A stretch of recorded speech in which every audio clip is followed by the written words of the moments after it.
What? You've said these impending layoffs are due to Okay, why don't you lay off? Like, literally. Next question. Which White House official Your was mom. responsible? Next question. Okay, go. I have 2 questions. I have 2 questions. What Party City did you buy that blazer from? And also, shut up. The economic... Stop! I literally said, you guys, not to say the word economic. It's gonna make me upset. It was reported this morning that the president said... You're ugly? Yeah, I heard that. Next question. Am I almost done? You told me I had to do this for 5 minutes and then I get a fun drink from Starbucks. Follow-up question. No. Caroline. No. I- No. Like, you're so annoying. I wanted to ask about the president's plan. Can I ask a question? Like, that's what you guys sound like. Does the president have a plan to continue to drill? So actually, I just spoke with President Trump this morning and he had to say this about drilling.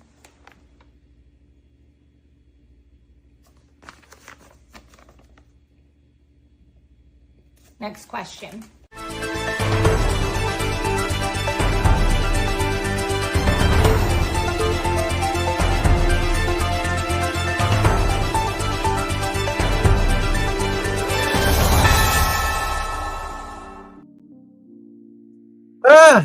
Morning, good afternoon, good evening. Wherever this video finds you, welcome to Tiggs. And those of you with StreamYard, it's like, what are they doing? What is this? What are you guys doing here? Why can't you just stay normal?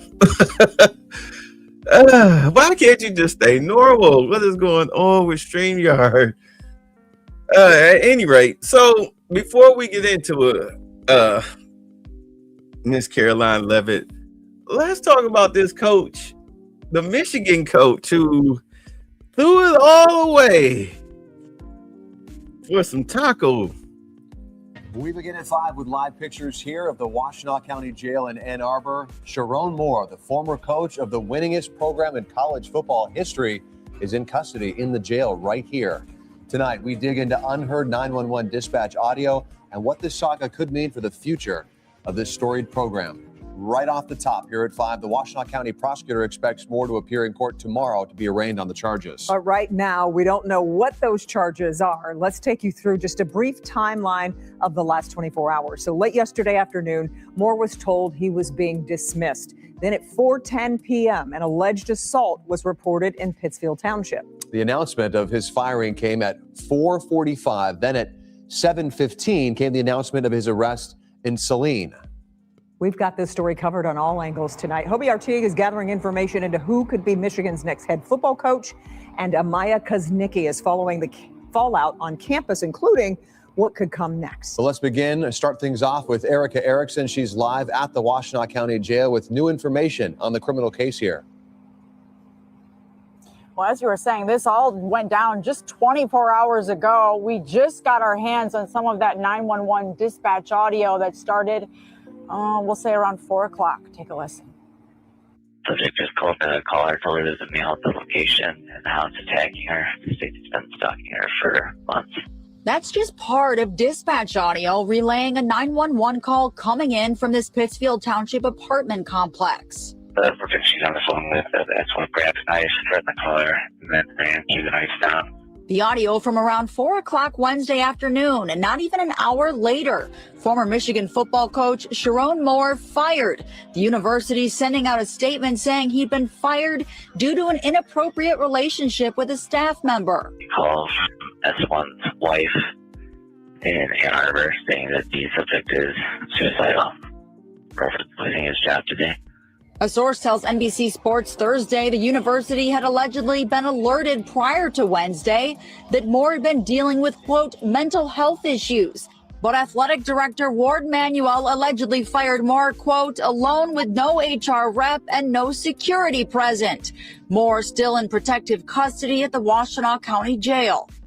You know what happened when you fire somebody like that? It's like you you can't believe what you heard. So you question them like, hold on, let me talk to you, bro. Like, is it true that you got such and such from accounting pregnant? Because he got a staffer pregnant. I mean, they've shown this girl's picture and everything. So who she is not a secret, but you know, it don't really matter. The whole situation is that he got a staffer pregnant while married. Like, did you really do that? Did you really get Stephanie from accounting pregnant? How long you been messing with her? Are you serious? Like, you know what? Get the F up out of here. You're fired. You're fired. No, I'm telling you, you're fired. Don't worry, I'll call security. You ain't. They'll be waiting for you when you get to the office as he's picking up the phone. It was too shocking. Like, I can't believe this. Like, you really think I can't cover this up? You're not Pete Carroll where you got an apartment and, there's no proof of what you're doing. It's just alleged and suspected. This chick is pregnant with your baby. You just confessed to that because she called us and told us. I mean, we knew from what I'm understanding. What's up, Simeon? From what I'm understanding, the people that were there in the building knew that those two were messing around. They just didn't know that.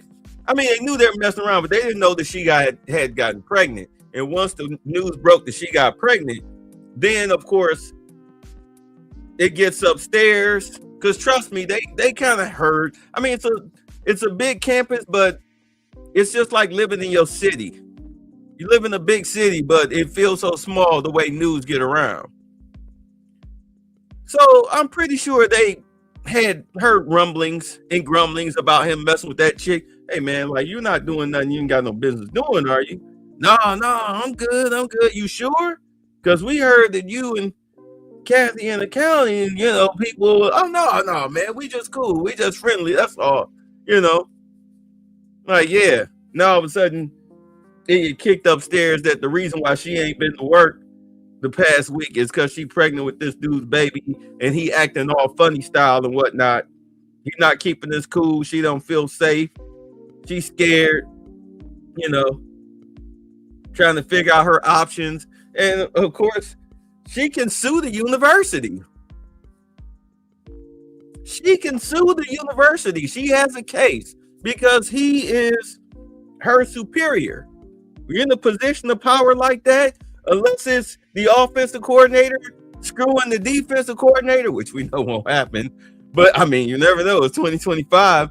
Unless it's a level playing field when it comes to the positions on the job, y'all 2 hourlies. They don't give a damn about that, but let HR know so they can document it. Whenever we had relationship situations, hey, you got to go to the HR and document it. So that way, if something pop off between you two at work, well, it's documented that, well, you two are in a relationship. So clearly, this is some crap that y'all brought onto the job from home, and we won't tolerate that, and we'll just fire the both of you. How about that? Like, you can't, there will be no way in hell you and Jerome or you and Sheila living together or not, but y'all working together and banging each other, and then all of a sudden something pisses off the other outside of work, and then in retaliation you coming to HR claiming harassment. No, we're not going to play that game because you're putting the company at risk. Do understand, when HR gets harassment complaints, this is why they have a zero tolerance policy, is to avoid potential lawsuits. They get rid of you quick. Especially in a situation like this. Remember old dude coasting the Celtics? He was sleeping with one of the executives' wives. Yeah, they ran him up out of there real quick. They wasn't even worried about her, even though it wasn't a illicit affair that she was jointly in part of. It's no different than you dating a 17-year-old. When the age of consent is 18, they don't care. They don't care if she I'm speaking in general. If she seduced you, she taking you out to eat, buying you expensive watches, paying your rent, chasing you down, buying you clothes, cologne, all that stuff. You moved into her spot, but you are but she's in a subordinate position. They don't care. You're gone.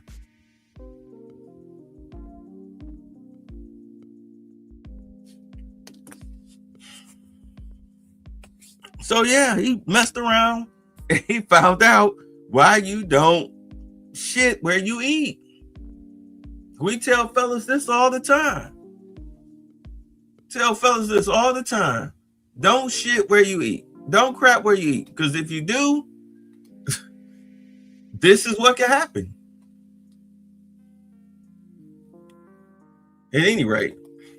Pittsfield Township Police investigating the alleged assault. No charges officially filed. Sharon Moore, man, he was given a job that he probably would otherwise not have gotten. As Jim Harbaugh's assistant, both Jim Harbaugh and Warp Manuel, the athletic director, believe that he was the guy for the job. But it's a lucky break from a huge break. And here he has squandered all of it. Absolutely all of it. Local 4 catching up with attorney Joseph Simon, who we believe may be representing the former coach. He only says, I'm not even confirming I'm representing him. I don't have any comment for you, okay? Really active situation. The prosecutor's office says while this is a very active investigation, they still say Moore is expected to be arraigned, although not officially charged yet. He is expected to be arraigned here in Washtenaw County tomorrow. I hope y'all heard me when I was talking. I wasn't sure. I'm sitting up here. StreamYard was acting real funny. What's going on, Carlton? So I hope y'all heard me. I hope y'all didn't just have like 2-3 minutes of silence. Yeah, okay. So I finally got my StreamYard window back right. At any rate, yeah. So apparently he went banging on the chick's door. He was at her apartment. This is when they called the police. He was banging on the chick's door because he was like, why did you do this to me? You got me fired. He was blaming her for the situation as far as him losing his job. So, of course, he on the phone with his wife because apparently his wife found out too. So she probably called him. And he made threatening statements, something about stabbing somebody with a knife, but either her or, deleting himself. But he made threatening statements in front of witnesses. So when the police showed up and this guy, this is what he said and blase, boo, this is why they arrested him. I mean, the whole trespass, and they tell you to go home. But once you start making threats of violence in a situation like that, they got to take you down. So he just blew his whole life up because he couldn't keep it in his pants. He blew his whole life up. That's why I be saying, I understand y'all therapy sessions, talking about these chicks, but it don't change nothing. It don't change nothing. You got head football coaches. You got Bill Belichick blowing his life up for some trim. Now you got this dude, 38, 39 years old, dream job, head coach at Michigan. The biggest game you got to win is against Ohio State. You say lack of discipline? Yeah, lacks a discipline. What's up, Detroit? Lack of discipline. You get it.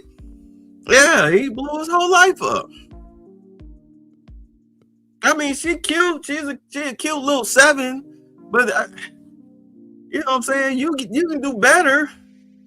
You can do better outside the offices. Go outside campus. You don't have to. Dude, stay away from campus. It gets messy, as you can see. It gets messy. And just think, if he'd have coached at Michigan for about a good 4 or 5 years, with the way the NFL is going, they want hot, young, new talent at the coaching position. You see, they ran off Bill Belichick. They ran off Pete Carroll, though, Tom Brady brought him back because he figured he still had some spunk in him. But that's been a mess.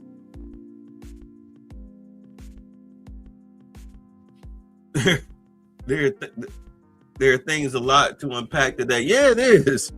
But to watch, just think this brother could have had an NFL job before 2030. He could have had an NFL job. He could have been coaching in the NFL. Now he'll be lucky if he can coach Pop Warner.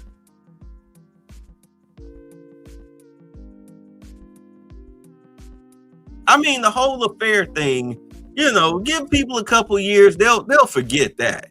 They'll leave it alone. You know, Pete Carroll and his college girlfriends, I mean, you see what they did. He jumped out to the NFL. He started coaching the Seahawks, won the Super Bowl.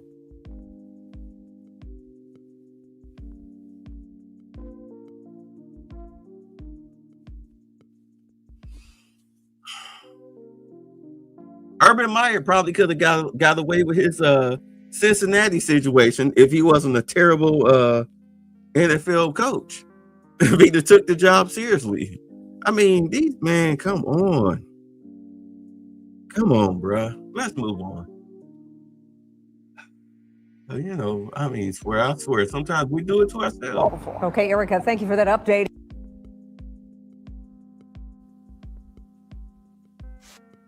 Hello, everybody. Good afternoon. Hello, some new faces in here today. As we approach the end of the year, it is a great time to reflect on how much progress our country has made under President Trump's bold leadership. Given the complete mess that President Trump inherited from Joe Biden and radical left Democrats in Congress, what this administration has accomplished since January 20th has been nothing short of remarkable. While most politicians promise big on the campaign trail and break those promises once they get into office, President Trump promised big and has delivered even bigger. On the economic front, after inheriting the worst inflation crisis in over 4 decades, President Trump's pro-growth policies are making tremendous progress to make America affordable again. Under the painful Biden years, inflation reached a record high 9% and devoured Americans' purchasing power. In President Trump's term thus far, inflation has dropped to an average of just 2.7%, marking critical progress. The Trump administration is working hard every single day to bring down the cost of living through bigger paychecks and lower prices. Real wages are finally on the rise again and on pace to increase to roughly $1,200 for the average American worker this year. I mean, okay, just for the record, the whole purpose of them talking about this is because it's the Christmas season. It's the Christmas season, and the turnout is not looking too good.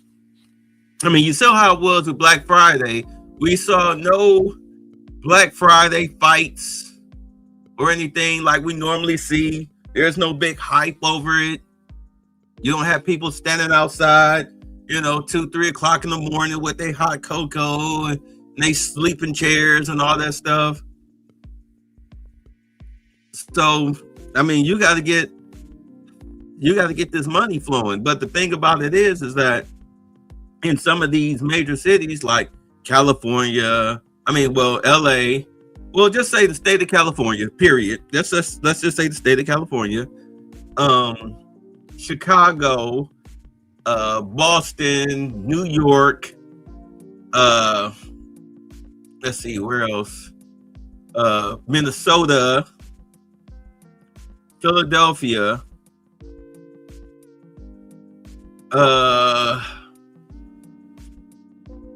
I think possibly Texas.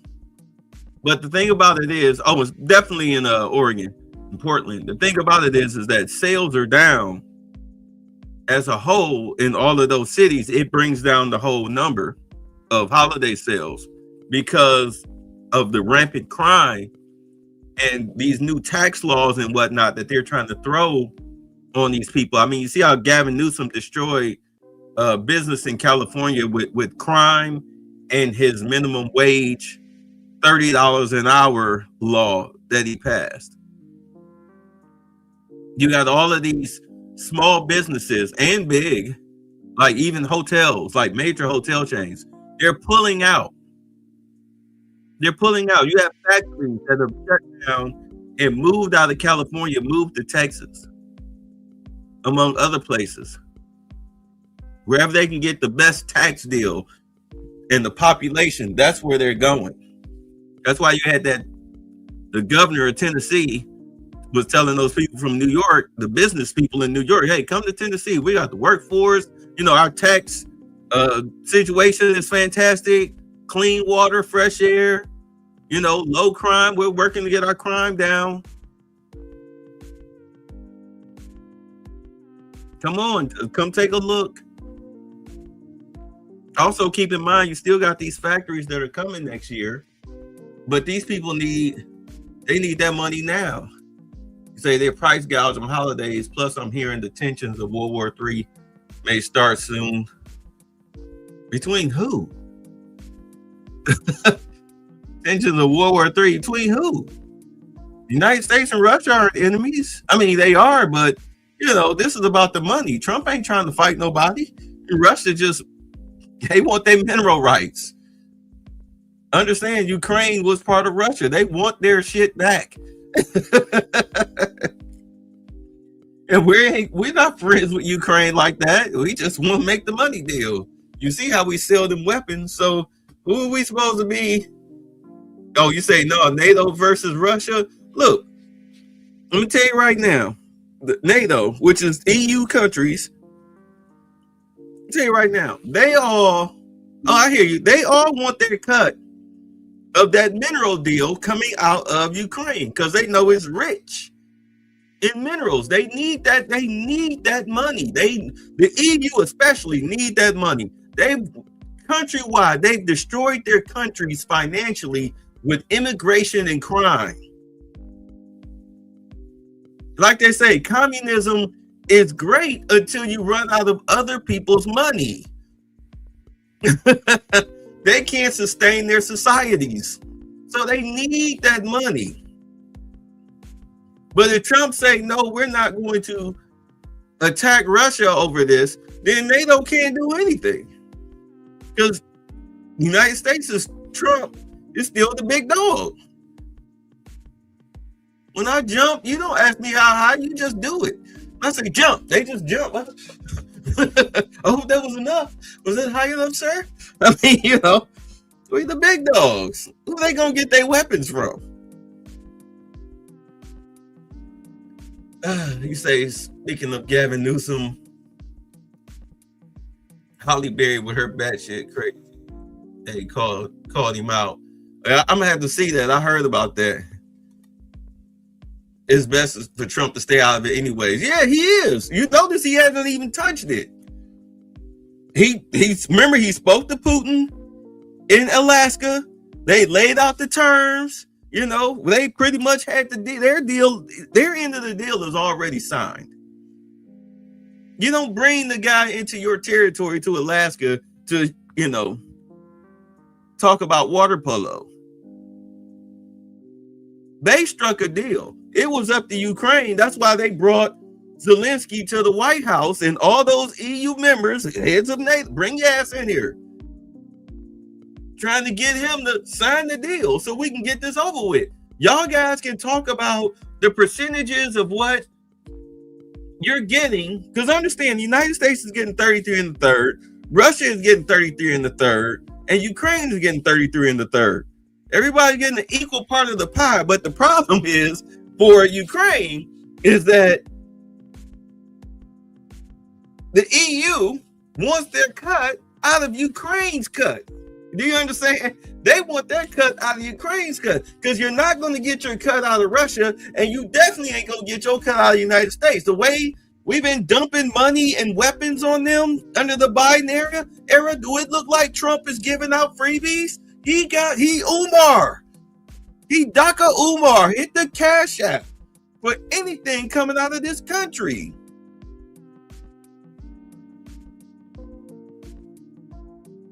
Although that stuff he pulled with Israel, I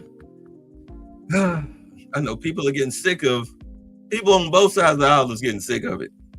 But at any rate, you think he gave them 80 billion or something?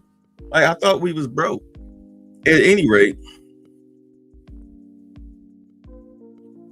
yeah, he giving the EU shit. So Zelensky has to divvy up his cut with NATO, with the EU. He not liking them numbers. He's not liking them numbers. He's mad that he even got to do that. That's why you still got this situation going on between them. Plus, he know he gonna get capped as soon as it's over. I'm also hearing Canada of Alberta is to become the 51st state because Alberta is having economic problems with the people paying taxes to democracy countries, to their cities like Toronto. Who is telling you all this stuff? I guess. I mean, I doubt it very highly. Canada is very territorial about their little provinces. So, okay, we'll see. Yeah, but getting back to the whole point of the video, yeah, this is, this holiday season, man. Sales are down because crime is up and taxes are up. So these companies are just pulling out, just like you see. Plus, not to mention, you have a lot of companies that have shut down entirely in these cities. I mean, when LA loses Five Guys, stuff done went off the rails. I think they lost like 700 McDonald's. Oakland pretty much has nothing. I mean, they lost all their biggest tax bases were their sports team. All of them are gone. All of them are gone. San Francisco, they price people out of the market. Then they let drugs and crime get out of control. LA, same thing. San Diego was the first to fall. Then it just worked its way up the coast. You see what Brandon Johnson is doing? He's trying to tax black and brown people out of their homes. He's so pro-black that he only taxing the black and Hispanic areas with these with these land taxes, these property taxes. He ain't messing with the white folks, but he's so pro-black because he's trying to squeeze these people out of their homes, claim eminent domain, because if you owe taxes and the city claims your house, they can put your house up for auction, or somebody can just buy a clean title. And if all of a sudden these Hispanics come up with all this thousands of dollars to pay off these back taxes or get these homes in auctions, private auctions that only they know about,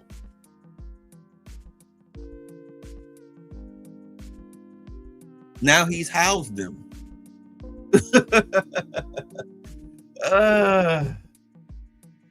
I guess too, because the people were fed up over there. Yeah, the crime is wild. Holly Berry said women need a menopause bill, and Gavin won't do it. A menopause bill? Oh my God. Anyway, I figured it was some batshit crazy stuff. Anyway. At any rate, yeah, so that's why they were talking about the economy. It's crazy out here. To put that into perspective, real wages declined by almost $3,000 under the Biden administration. That means Americans right now are on track already to make up 1/3 of the $3,000 in lost wages under Joe Biden. There's much work to do, but this has already been significant progress. President Trump has also delivered resoundingly on his promise to end Joe Biden's insane war on American energy and make sure our country has reliable and affordable energy produced right here at home. Quick reference. The whole reason why wages went down under the Biden era was because they were shortchanging the illegals. So you as an American, you get shortchanged on your pay because, well, this is what do they call it? The hotel industry, they call it competitive wages in the nearby area. So if you got a bunch of illegals working for $9 an hour when they should be working for $15 if they were American citizens, then yeah, you as an American citizen, the pay here is $9 an hour because it's a competitive wage for what everybody else is paying in the area. As a result, the nationwide average for regular gas just fell to its lowest level in nearly 5 years. According to data from Gas Buddy released on Monday, average gas prices have now dipped below $3 per gallon in 37 states, below $2.75 per gallon in 22 states, and below $2.50 per gallon in 5 states. Just a few years ago, we saw record high price gas of nearly $5 per gallon. American families faced constant pain at the pump, and those costs caused the price of everything else to go up as well. In fact, the average cost for a gallon of regular gas in the country was the most expensive price during a presidential term in U.S. history under Biden's disastrous leadership, even with them recklessly draining our strategic reserves to try and artificially decrease prices. But thanks to President Trump, those days are long behind us. In the months ahead, Americans can expect prices to fall even further. We know that when gas gets cheaper, everything else gets cheaper too. And that's what this president is focusing on. Especially with us stealing, confiscating oil from Venezuela. We start confiscating that oil, their oil boats. Blow up their drug boats and confiscate their oil.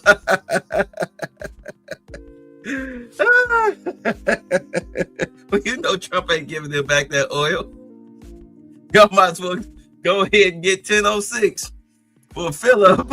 He ain't giving them back that oil. That's gangster. Americans can also expect another boost to their bank accounts in the months ahead, as 2026 tax refund season is upon us after the holidays, and it's projected to be the largest ever, thanks to President Trump's passage of the One Big Beautiful Bill. Don't forget, fellas, if you pay child support, she cannot claim the kid on your taxes. You can claim, only the person, on a general sense, only the person paying child support can claim the kid on their taxes. Anything else is fraud and will be reported as such and should be reported as such.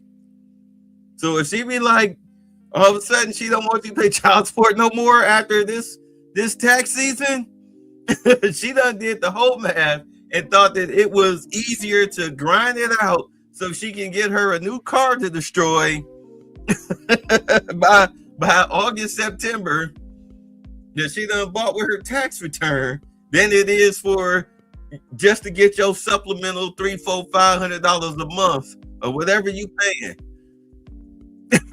She thought it was just, she made the math. She did the math. But she'd be like, oh, I don't care. Still, either way, the whole math was done. According to recent analysis from Piper Sandler, when Americans file their taxes early next year, their refunds could be about 1/3 larger than usual, or roughly an extra $1,000 per filer. That is money straight into the pockets of the American people. It's only because of President Trump and Republicans' leadership that Americans will now pay no tax on tips, overtime, and Social Security. President Trump and Republicans believe hardworking Americans deserve to keep more of their hard-earned money, but Democrats, on the other hand, every single one of them, voted against these massive tax cuts. Wait a minute. So what about the tax? I remember him talking about cutting federal income tax for people who make under $200,000. Hold on. Let me see. Is that still in the bill? Let's see.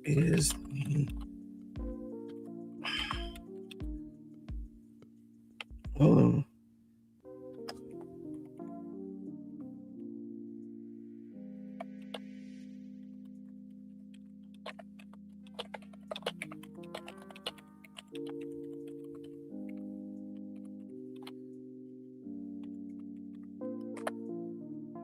Hold on. So it asks, is the under $200,000 federal tax cut in the Big Beautiful Bill? No. Okay.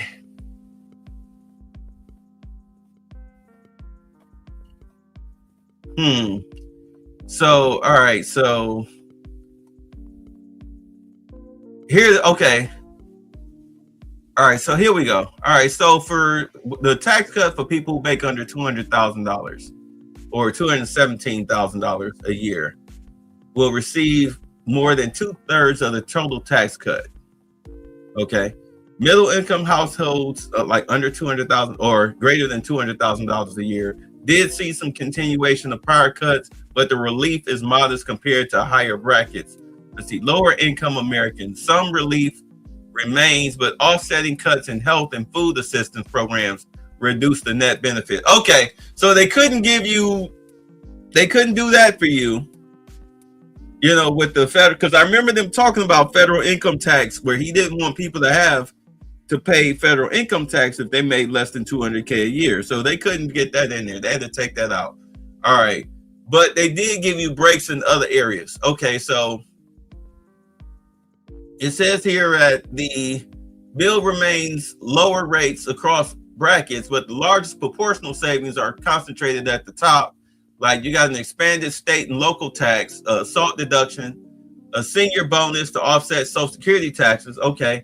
Spending offsets through reductions in Medicaid and food assistance. Like, so for households under $200,000, you won't face a tax increase in 2026 compared to current law. But the bill does not introduce a new or special under $200,000 cut. Instead, it simply extends the 2017 cuts, which already applied across income levels. So for wealthier households, they gain disproportionately, reinforcing critiques that the bill favors upper income taxpayers. I mean, because, the more money they make, the more the city can tax them in the state, wherever they at. The more they make, the more, if they're cut, because do understand, like they said in New York, the corporations, the billionaires that he's chasing off, these people pay 48% of our taxes. 48% of our taxes come from them. And you're trying to run them off? You stupid. Y'all voted for that. In New York, y'all voted for that. Y'all running them off. And this fool talking about letting homeless people set up encampments wherever they want to? Talking about letting criminals out of jail?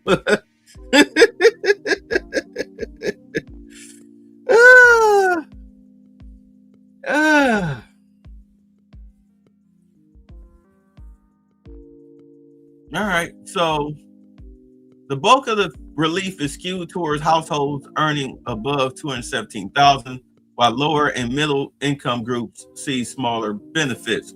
That's just in the tax bill, but you get it in other areas. Like they're definitely going to work on healthcare. Trump is definitely trying to work on that healthcare bill. All right, because he feels Obamacare is a scam, and he wants to destroy Obama's legacy like it's no tomorrow. So you're going to get an affordable healthcare bill, because he already told drug companies, hey, look, if you charge them, remember you was talking about this friend with the fat shot, but he was saying that over in Germany, if you paying $8 for this pill in Germany, then you should be paying $8 for it here in America, not $1,800. Like, this is crazy. You're ripping us off because you could. Well, I'm saying no. You got RFK Jr. taking all of these additives and chemicals and whatnot out of the food that are banned, and overseas, banned like a mug. That's why they're not fat slobs like us. They don't have our health problems. They have a different diet. They can probably eat the same food that you eat, but don't get sick from it because they have a lot of stuff on the ban list. So they get it without all those chemicals and preservatives and additives and whatnot, the stuff that saturated fats, the stuff that poisons you.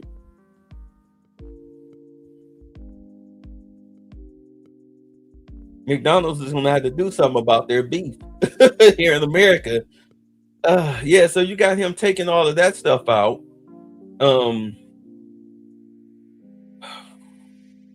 You got him trying to get people off the welfare system. You only get 2 years. Plus, if you want food stamps, you have to work. So it's basically, you're trying to get people up off their asses. Let's just be honest. Yeah, we'll see what happens with that.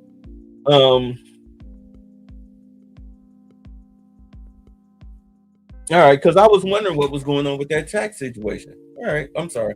Let's go. So remember that the next time Democrats try to talk about affordability. Democrats don't have a single clue about how to make America more affordable. They just spent the last 4 years creating the very affordability crisis that President Trump is fixing right now. And if given the chance of power ever again, the Democrats will implement those same policies and jack inflation right back up to where it was. Finally, at the border, President Trump has restored America's sovereignty and made our country safe again. This is the single greatest and fastest national security victory in modern American history, and it's not even close. The latest preliminary numbers released from the month of November show we have the most secure border in our nation's history. This is a remarkable achievement. November encounters came in even lower than the previous historic low in October, if you can believe it. There were only 30,367 total encounters nationwide. That's lower than the previous record set in October.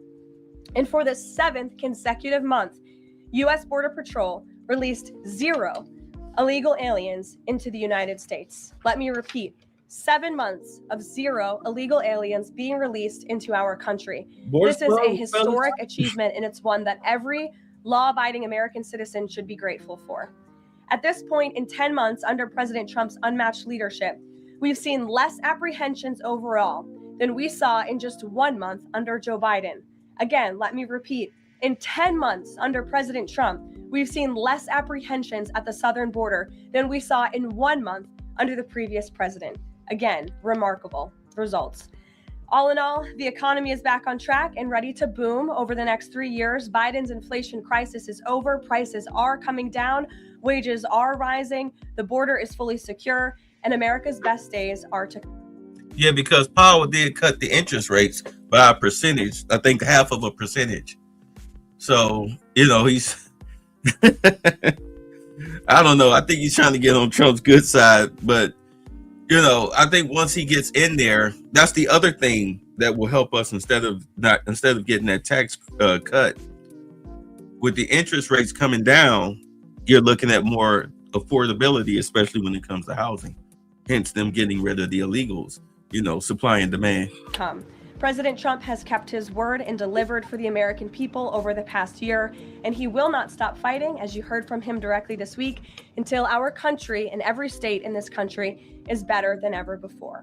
So with that, I will take your questions today. I know there's a lot of news. We'll start with our new media seat. Oh no. So this just came down the wire, fellas. Breaking. Venezuelan President Nicolas Maduro is prepared to leave the country if his family is granted amnesty, and Belarus has offered to take him in. Because, like I said, Trump, he don't want to go to jail. He don't want to go to jail, and I guess he feels safe in Belarus or wherever he want to go. But think about it. Okay, so Trump is blowing up his drug boats. All right? He's blowing up his drug boats. So not only are you pissing off the Democrats who are, they're getting their cut from drug sales through the cartels, because they all work in cahoots together. You guys assemble it, and then you bring it up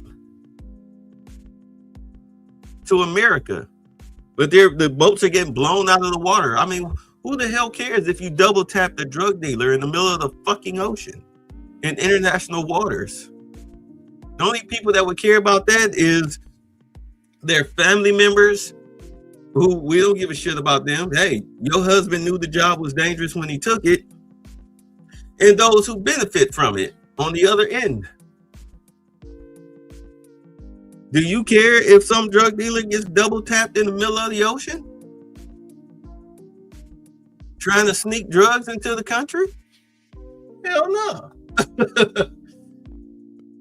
They say rep of Congress is coming after RFK for cleaning up Department of Health. Man, they people wasting their time. They forget who's in office.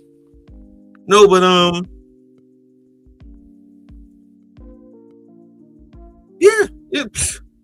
So the thing is that China stopped one of the deals that the U.S. made with China is to stop sending the markers, the chemicals that make up, what is the drug that's killing everybody? Not meth. What the name is that stuff? Because I had the medical grade one time and I had caught COVID. Damn it, it's on the tip of my tongue. The drug that the people are dying from. They touch it and or smell it, and then they could be gone. At any rate, they had China stop selling the chemicals to these southern South Americans, the cartels. He had them stop doing that. So China said, okay, cool. But it's still China. Fentanyl. Thank you, Cloud with DJ. Thank you. Fentanyl. Yeah, fentanyl, Detroit. Yeah, fentanyl. So they said, okay, cool. We'll stop selling it to the Colombians. We'll stop selling it to the cartel. But of course, there's always a workaround, right? Now, the enemy, what's up, No News? The enemy of my enemy is my friend, right? So who's the enemy of the United States? Iran. So if I'm China, hey, we'll pay you to ship this to your connect over in South America, so that way they can continue to make the fentanyl, but it'll be coming from you. That work for you? Like, okay, cool, because they already are selling illegally, selling oil or getting oil, whatever, with the Venezuelans after they just got bombed. You know what I'm saying? So if I'm sneaking drugs through an oil boat, do you understand why Trump would out of nowhere just snatch a boat? Why would you snatch one of their oil boats? They were trading oil illegally. There's more to it than that. More to it than that, because the chemicals that's made to make fentanyl doesn't grow naturally in Venezuela. It comes from overseas. It comes from China. So why would you snatch an oil boat coming from Iran? Or even heading to? Either way, Iran is taking the short end of the stick. Which means China is taking the short end of the stick. Because either you snatch their product or you snatch their money. Even if it's just oil, you're doing it for the trade of oil. Give us your oil at a cheaper rate. Iran, make sure we get our cut. However the payment is being made, the boat did not, whatever the product was on it, either which way it was going, it's not making it to its destination. Trump sees that boat. You think he really give a shit about oil? Like that? No, he sees that boat for a reason. Come on now. In Venezuela? So if you, Maduro, and Trump just like, he's literally destroying your drug operation to where now your life is in danger.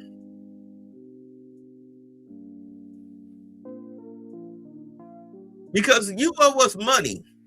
Either you owe us money or you owe us our product. Either way, bruh, you need to straighten this out.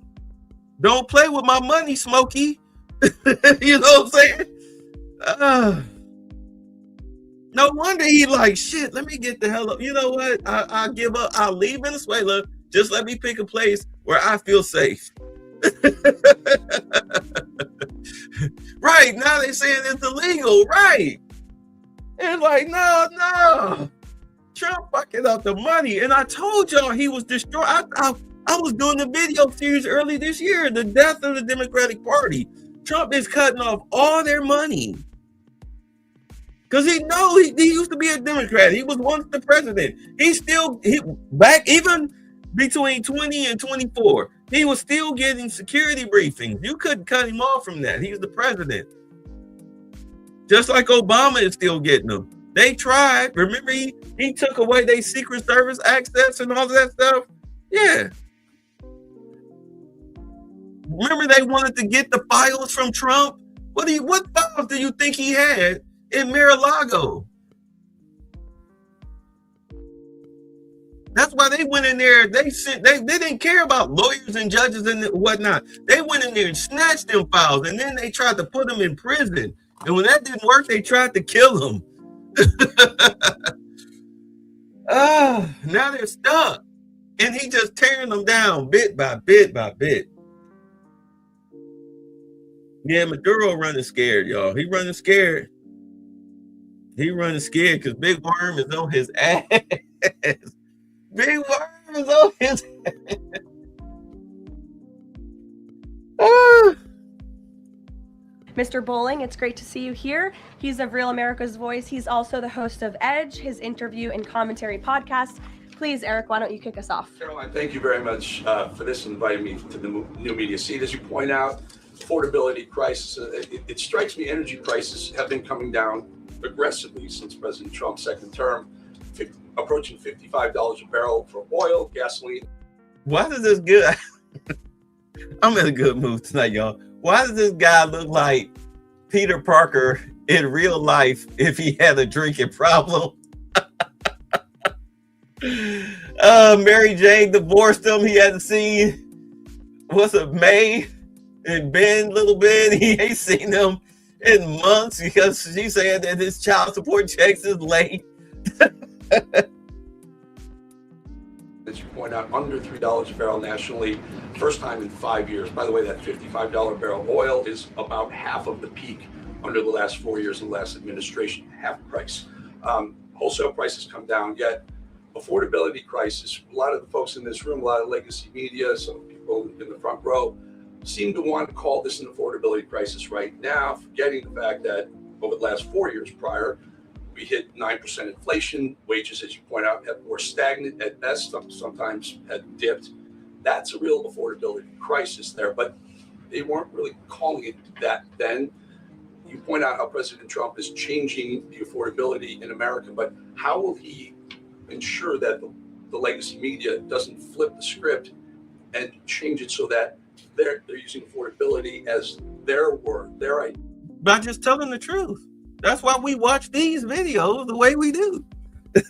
Versus what the American people who know much better. Yeah, well, it's a great question, Eric, and it's a point of frustration for the president and for myself. I will say that's part of the reason I just kicked off this briefing today, setting the record straight with facts about the economic mess that the president inherited from his predecessor, Joe Biden. And he's focused on digging our country and our economy out of that hole every day.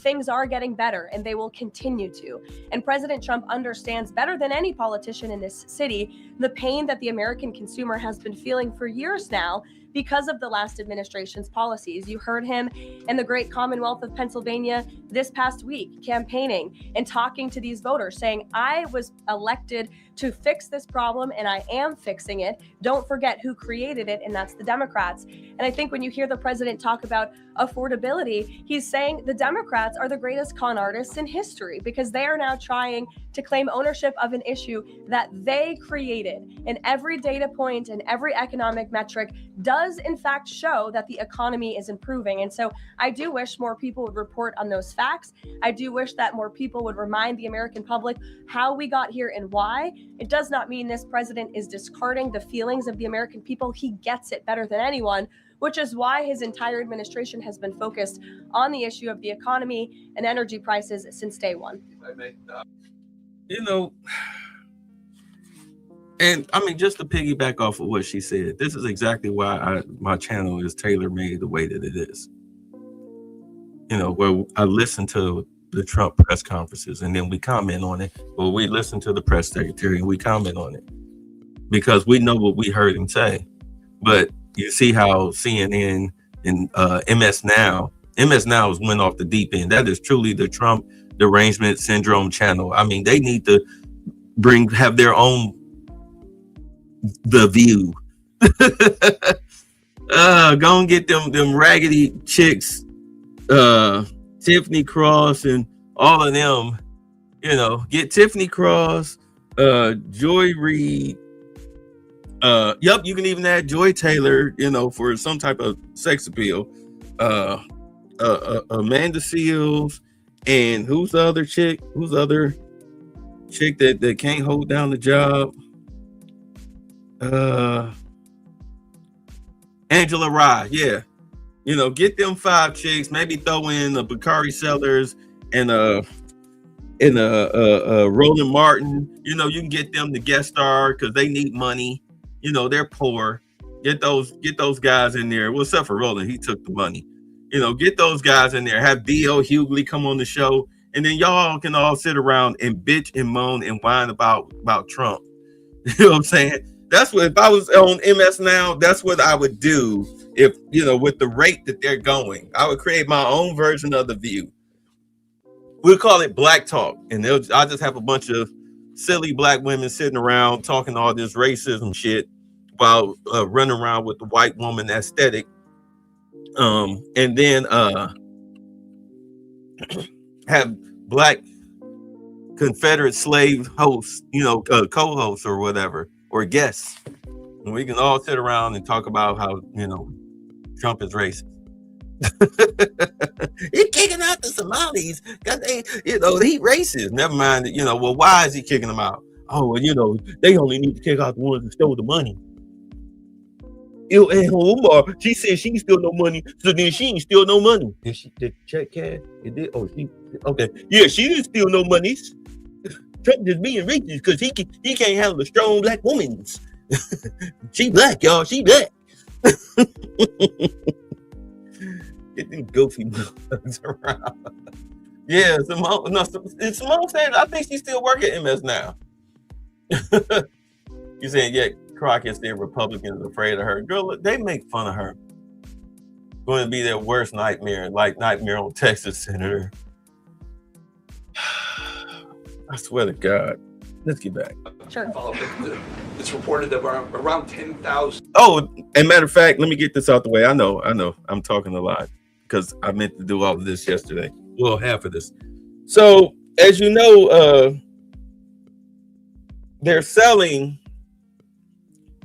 Netflix bought the Warner Brothers section of Paramount. Where the thing about it is that CNN comes with that package. All right. But they don't want CNN. In all honesty, what they want, they really just want the movie and TV catalog. All right. Because understand Netflix is a streaming service. So really, they just want the catalog. They have no interest in CNN. Like, what are we going to do with this? Like, we don't care about this stuff. Like, we can propagandize our own media now that we own all this stuff. So if the sale goes through, the guy who bought, what did he buy?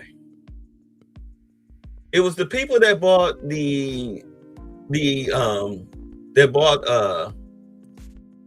CBS. Those people, which is owned by a conservative, the guy's a conservative. He's looking to buy CNN from Netflix if the deal goes through, and Trump has to sign off on it. What do you think is going to happen if Netflix agrees to the deal? They take all of the channels, and then they get pretty much close to half their money back by selling CNN to a conservative.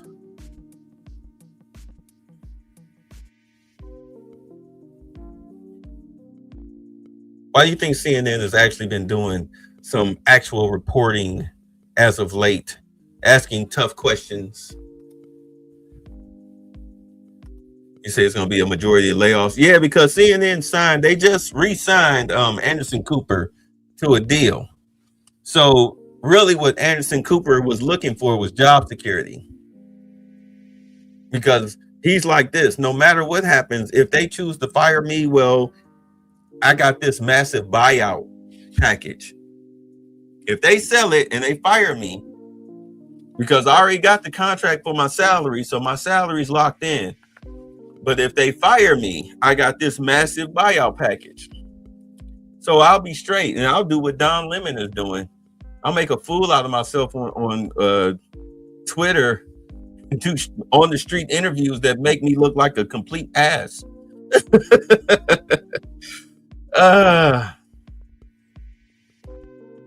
So, there's that. And apparently Scott Jennings is going to stay with the network. He said he's going to stay with the network because, again, the conservative guy bought CBS, and there was talk that Scott would be wooed over to have his own show on CBS, Scott Jennings. But he was like, no, I'm going to stay here. I'm good. So it's like either way, he's probably going to wind up working for the same guy, just under the same umbrella, just under a different company, CNN. Which means that more than likely, he'll probably wind up getting his own show anyway. I mean, I know they're trying to keep that Abby's quote unquote show afloat. I mean, good Lord, but the sad part about it is, just to show you how racist it is, how racist CNN is.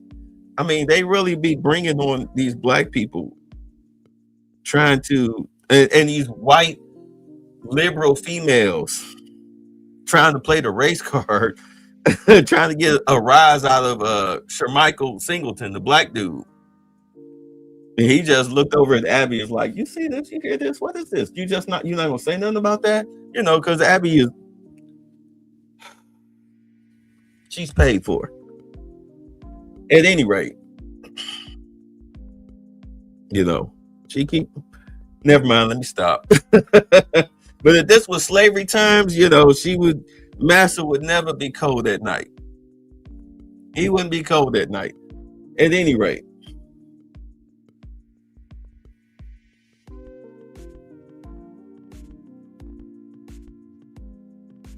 A lot of these people, they're going to get cleaned out. They get these black people on these shows trying to argue with Scott and these white liberal females, and they just make complete fools of themselves. I mean, every clip that comes out of that show is Scott just owning the shit out of somebody. I'll never forget the one dude, I forget his name, but he's like skinny, wears big glasses, has a poofy hairdo. He looked at me in his 40s, looked like he was a hippie.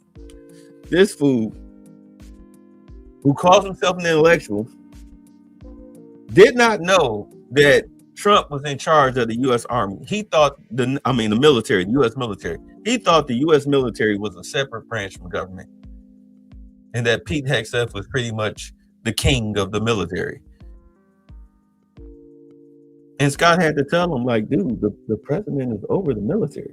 And you could see his brain, like, I mean, he was just blinking and shaking and shit. Like, oh, really?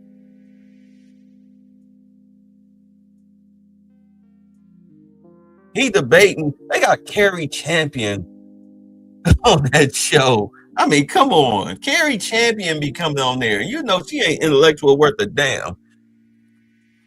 That dude looked like Nutty Professor stepbrother. You talking about Sir Michael?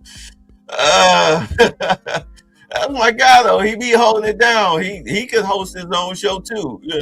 I mean, that guy's he ain't weak.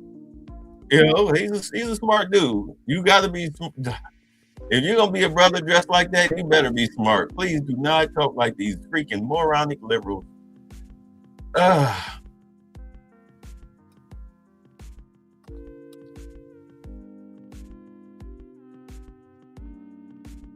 Yeah, so at any rate, yeah, you're gonna see some changes in the next couple of months. If that deal go through and Netflix buys if they buy Warner Brothers catalog, of course we'll get some more DC movies.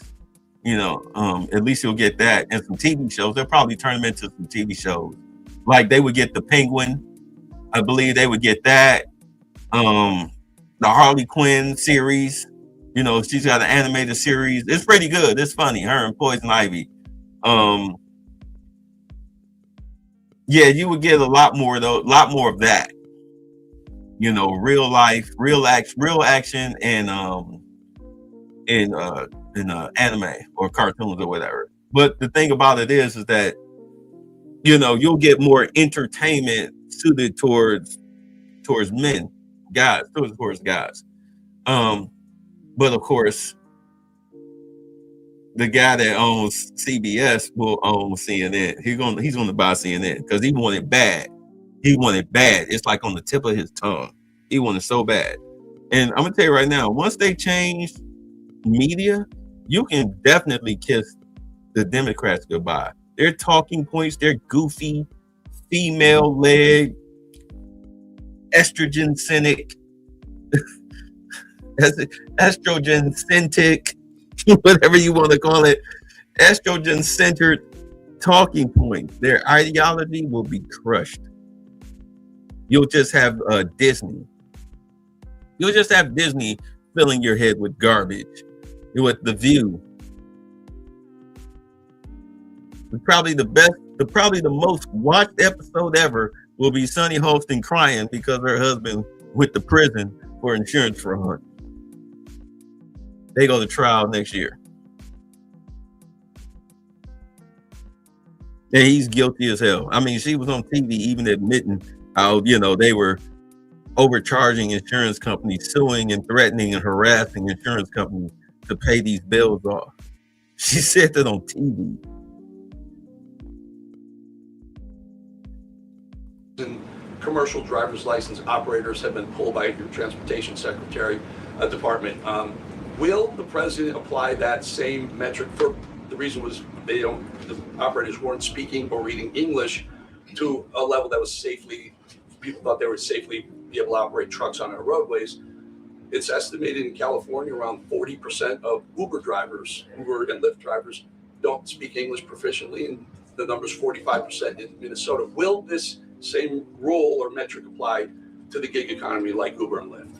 So I don't have any announcements on further regulations, if you will, from the Department of Transportation with respect to this issue. However, I will just reiterate the Trump administration's position is that truck drivers, particularly those driving big rigs on our nation's road and highways, who have a great responsibility to keep the American public and their fellow citizens safe, should be speaking English and should have an ability to read English proficiently.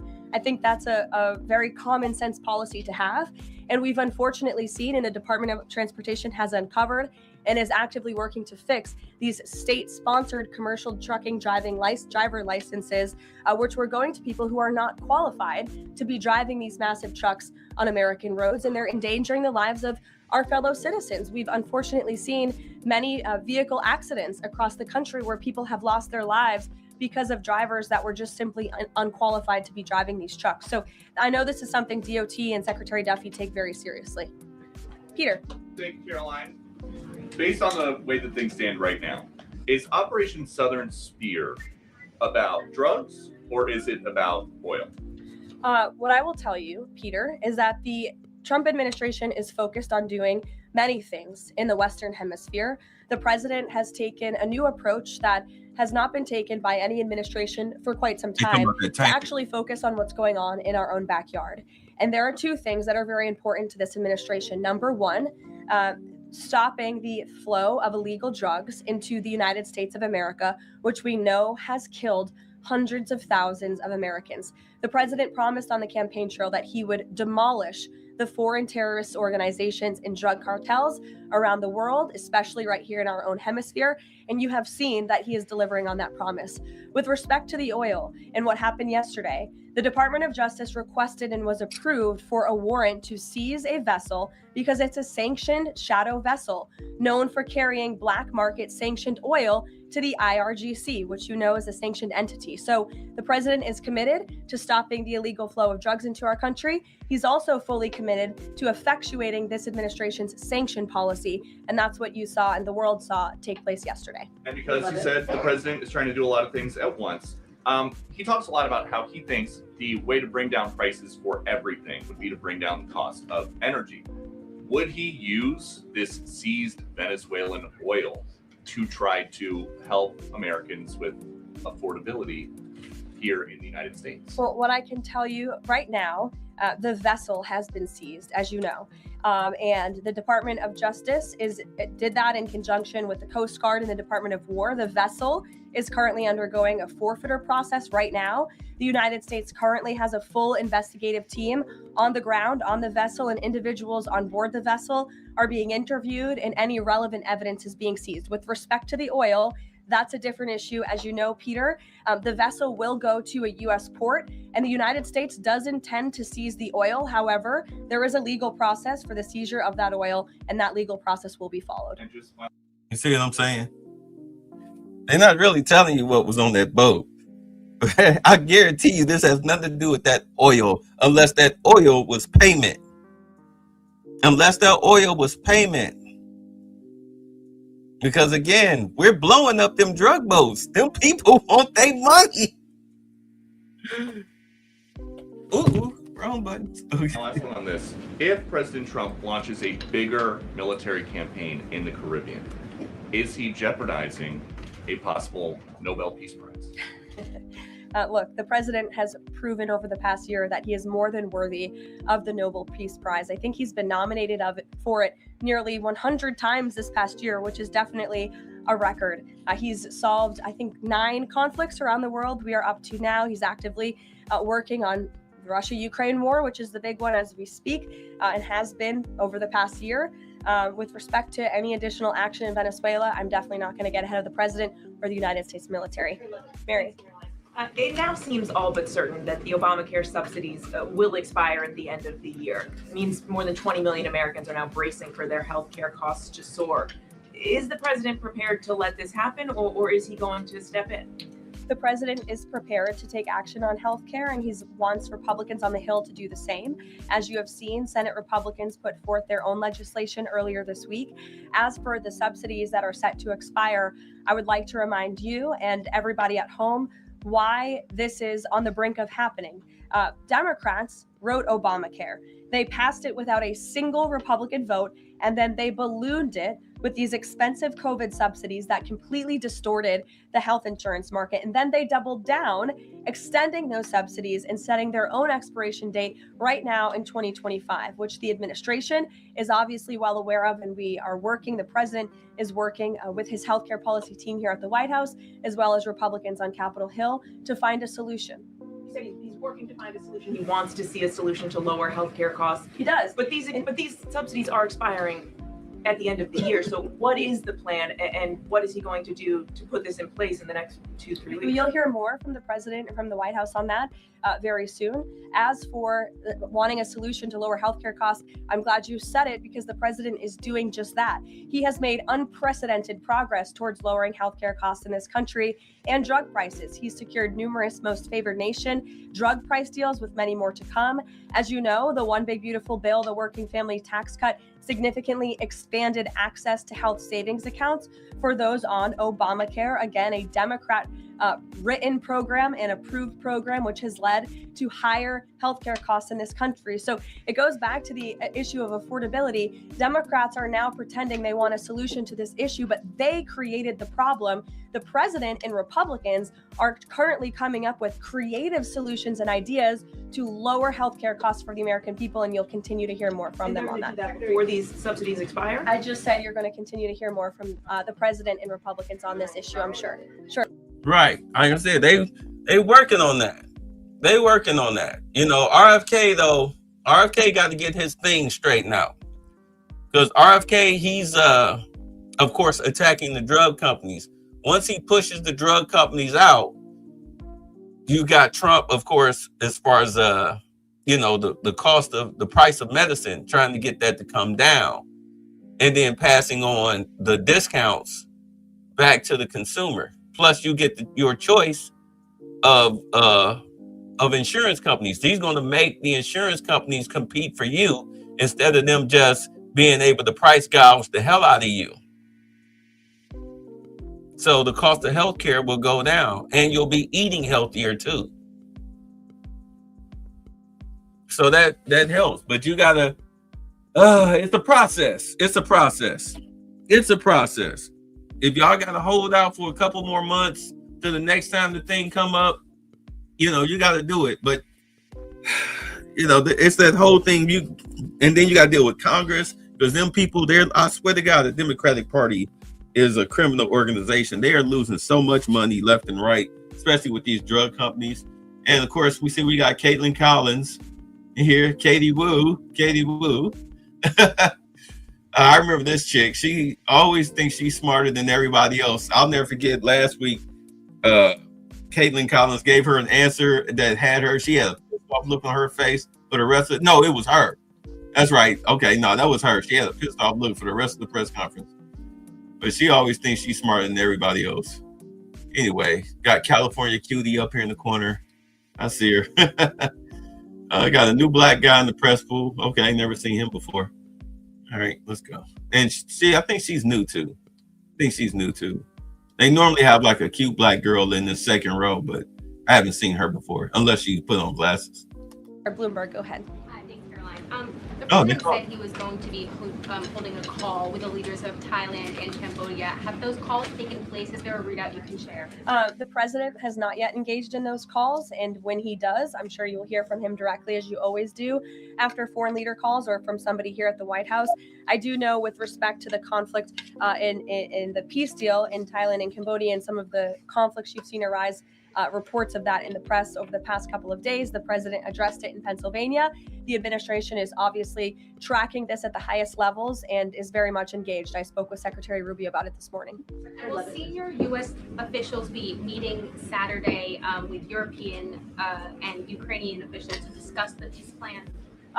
Look, the United States and the Trump administration continues to be very much engaged in trying to bring the Russia-Ukraine war to an end.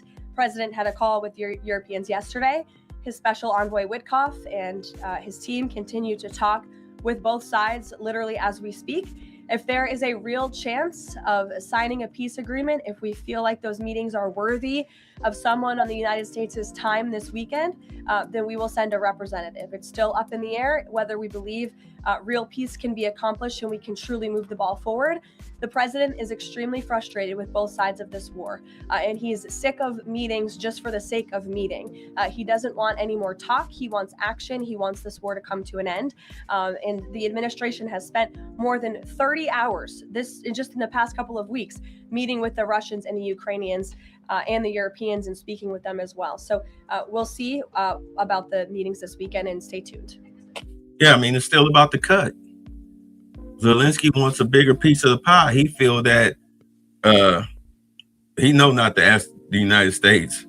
So he feels that Russia should absorb 50% of his costs coming from the EU. And Putin's not doing that. And like, you ain't gonna make me. The US ain't gonna make me. Trump can't tell me to do nothing. So sign the deal, or I'll just keep the shelling going. I don't care. I don't need to send troops anymore. I just shell you. What do you want to do? I keep blowing your stuff up.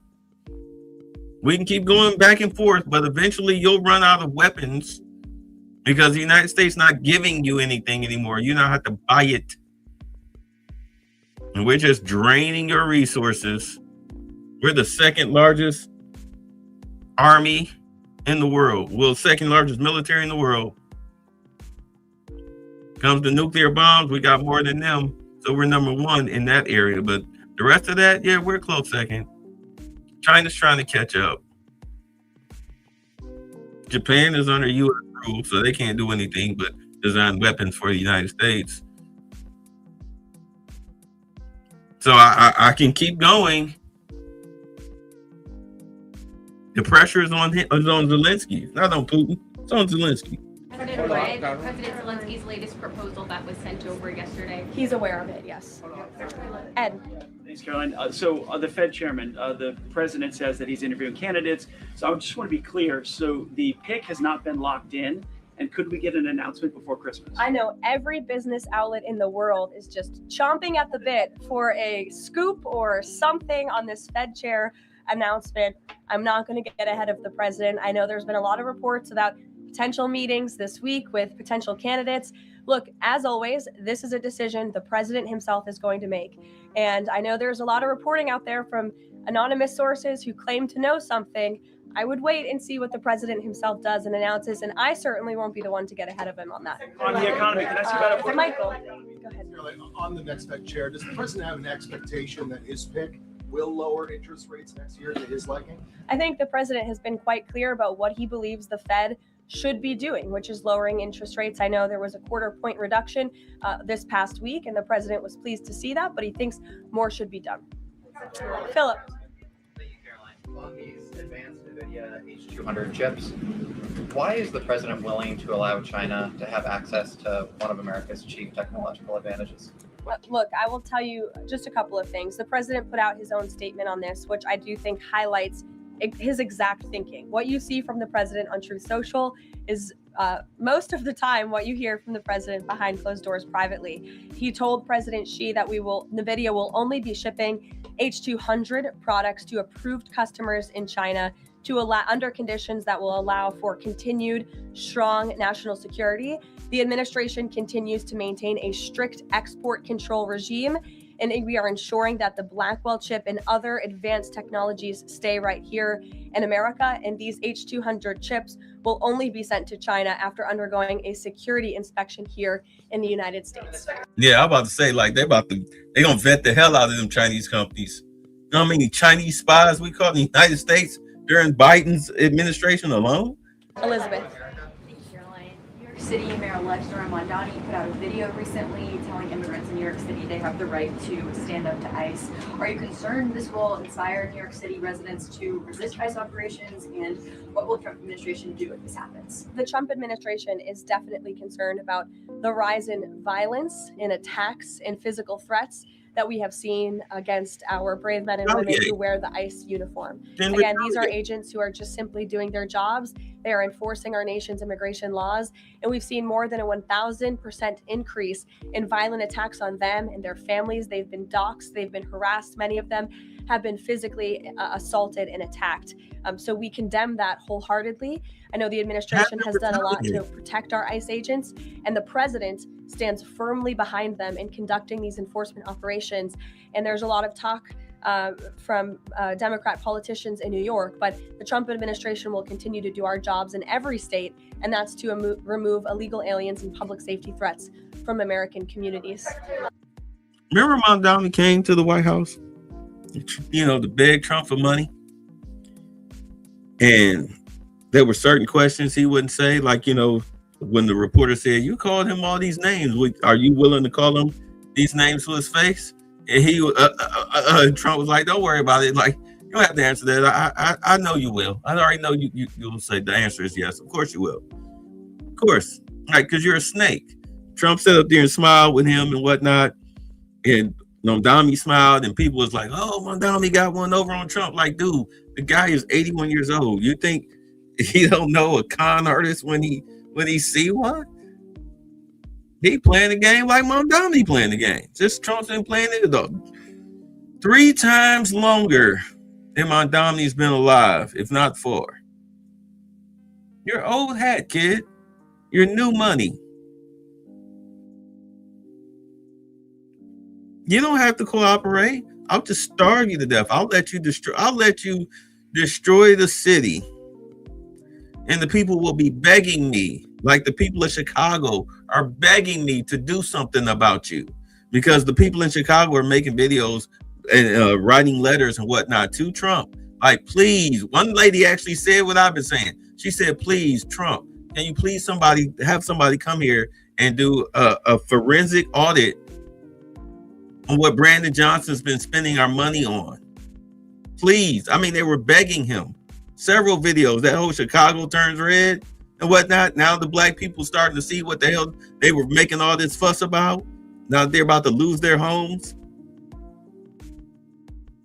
The city getting ready to shut down because they have a budget, because Brandon Johnson don't agree with that. He wants to snatch the homes. He's not interested in overpay for garbage or anything like that. No, his mission is to snatch the homes of these people, to turn them over to the illegals, to get them off the streets. He don't give a shit about your black ass.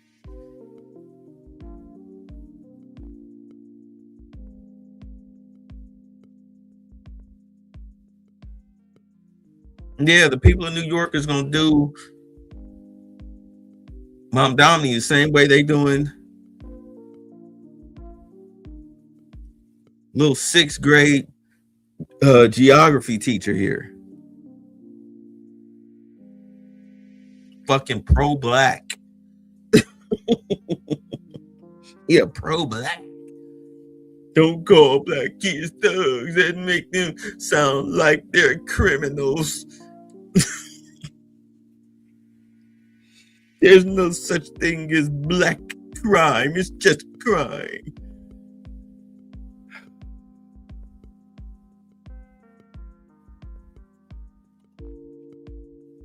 Yeah, and trust me, you think Trump don't have dirt on Mondani? Once they denaturalize and deport Ilhan Omar, I mean, that should ring the bell.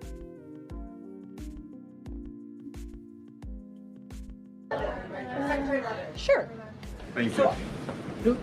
I'll go to the gentleman who's very eager, and then to you.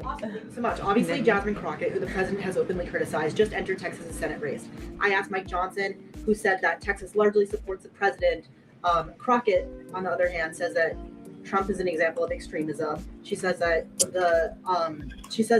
her support is a referendum on Trump. I'm curious to get your thoughts on this. And has Trump made any statements since she's announced her candidacy? Not to my knowledge, as you know, from the White House podium, as a government employee, I'm not privy to comment on future elections, but I do think the president has made his thoughts on Ms. Crockett quite clear, and I do believe he thinks she is wholly unqualified for the office that she is seeking. Joey. Probably the worst thing that she did. Did y'all see that video where, let me show y'all this video. She made this stupid video as if this was like a win for her against Trump. Where is it? And I'm like, you do know, I mean, do you not see the irony? Look at this video. This new one they have, their new star, Crockett. How about her? She's the new star of the Democrat Party, Jasmine Crockett. They're in big trouble. But you have this woman, Crockett. She's a very low IQ person. I watched her speak the other day. She's definitely a low IQ person. Crockett. Oh, man. Oh, man. She's a very low IQ person. Somebody said the other day she's one of the leaders of the party. I said, you got to be kidding.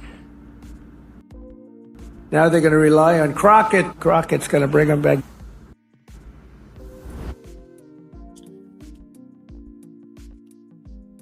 She's saying, in her head, she's saying, well, Trump is scared of me. He always talking about me.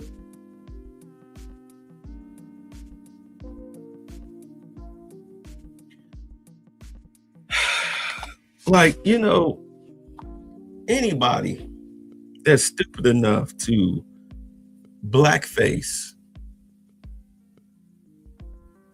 you're black.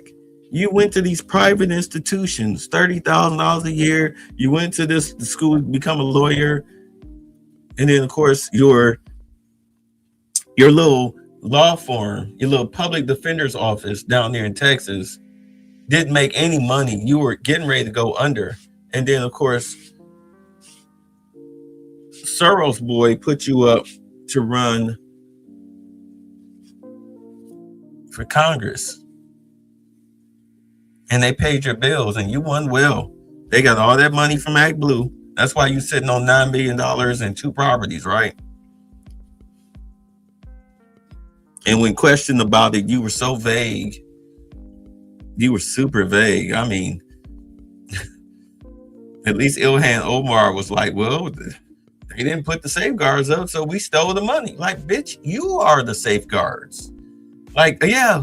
And she just, yeah, I am the safeguards.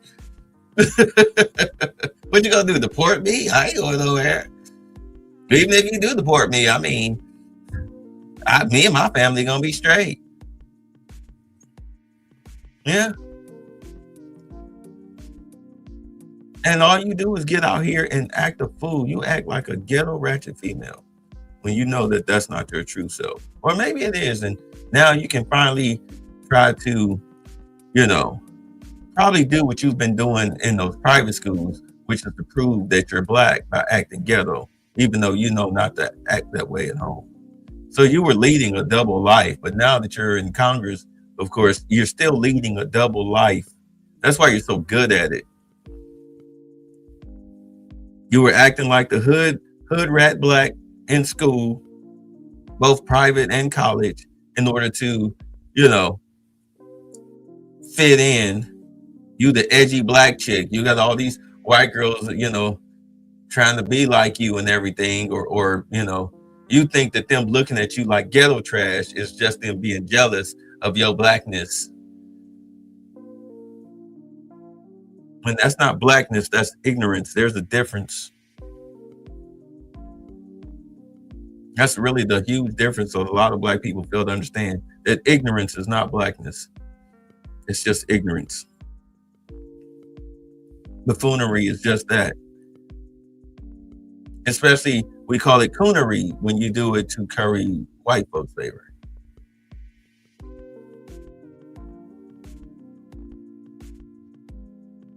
And that's exactly what she was doing in these private institutions, trying to curry their favor by being, you know, the cool black chick. So that way they don't bully her because she's so in your face and loud and ratchet.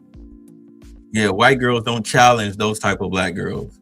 You can't be in there. Hi, my name is Jasmine Crockett. Couldn't be like that up in there. That's why she's so good at it. So the only thing Alex Searles did was just paid her to keep up the sister girl act.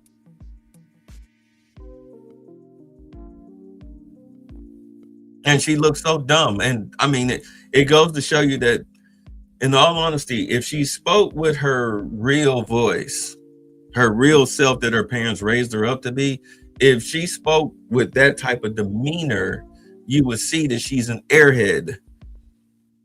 I mean, this is the only one that's doing all of this garbage up in Congress that's not married.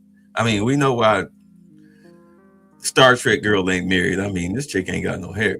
But everybody else got white husbands.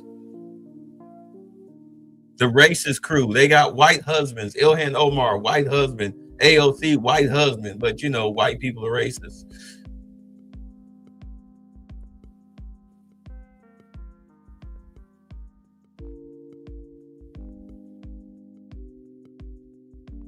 Yeah, she the only one running up in that chick, in that thing single, not because she ain't got no hair. You 40-something years old. There ain't nobody up with you. Because you're dumb. You're dumb and you're self-centered.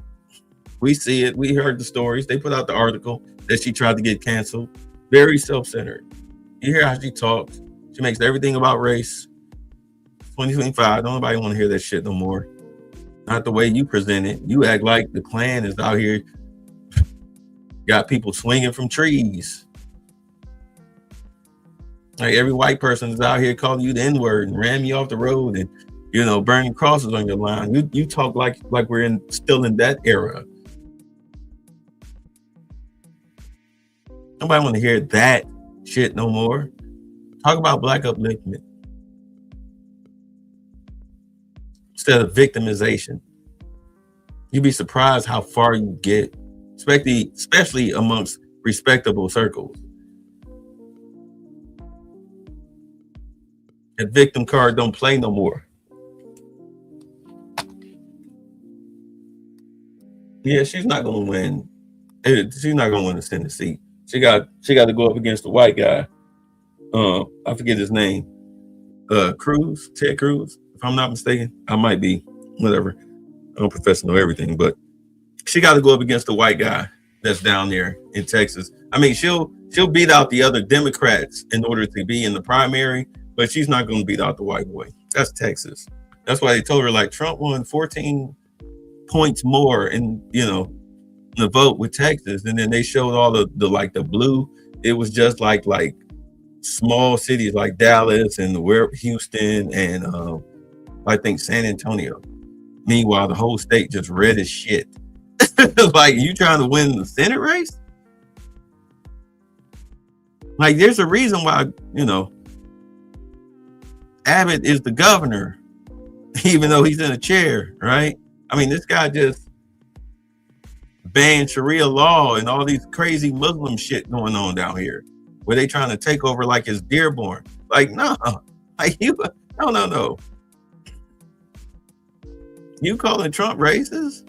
Everybody racist, huh? Everybody racist. Okay. Yeah, she ain't winning. And this ad that she put out, it backfired so bad on her. And then when they started questioning her on the, because she's doing the CNN and, I think MS Now, but she was on CNN and they made a stone cold fool out of her. Like, wait a minute, wasn't you the chick that thought that Lee Zeldin got money from Jeffrey Epstein? Why should the people trust you?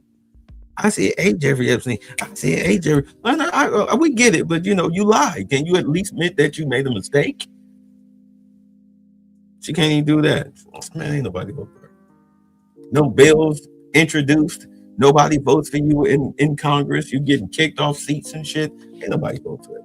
Yeah, thanks, Caroline. A federal judge today ordered the immediate release of Kilmar Abrego Garcia from ICE detention. Does White House have a response to that? And does the administration plan to appeal that decision? Absolutely. The White House, the administration opposed this activism from a judge who is really acting as a judicial activist, which we've unfortunately seen in many cases across the country.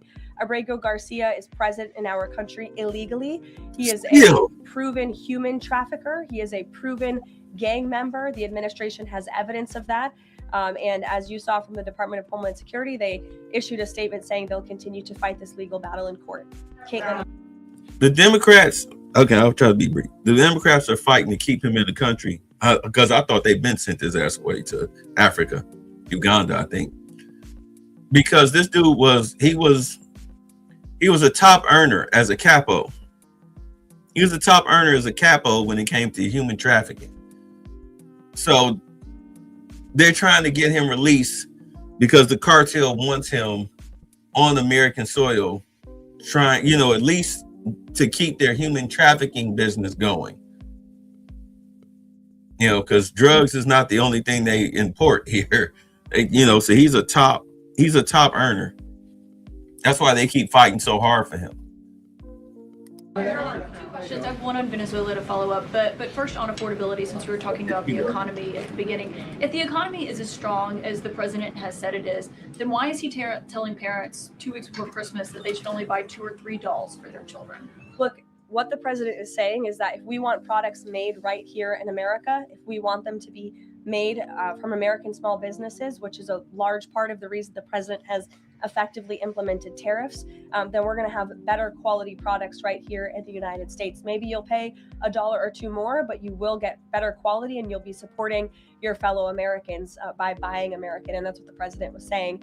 Again, with respect to affordability, every economic metric, Caitlin, and I wish you would report more on it, does in fact show that the economy is getting better and brighter than where it was under the previous administration. I will repeat, inflation as measured by the overall CPI has slowed to an average 2.5% pace. Real wages are increasing, roughly $1,200 for the average worker. Gas prices are down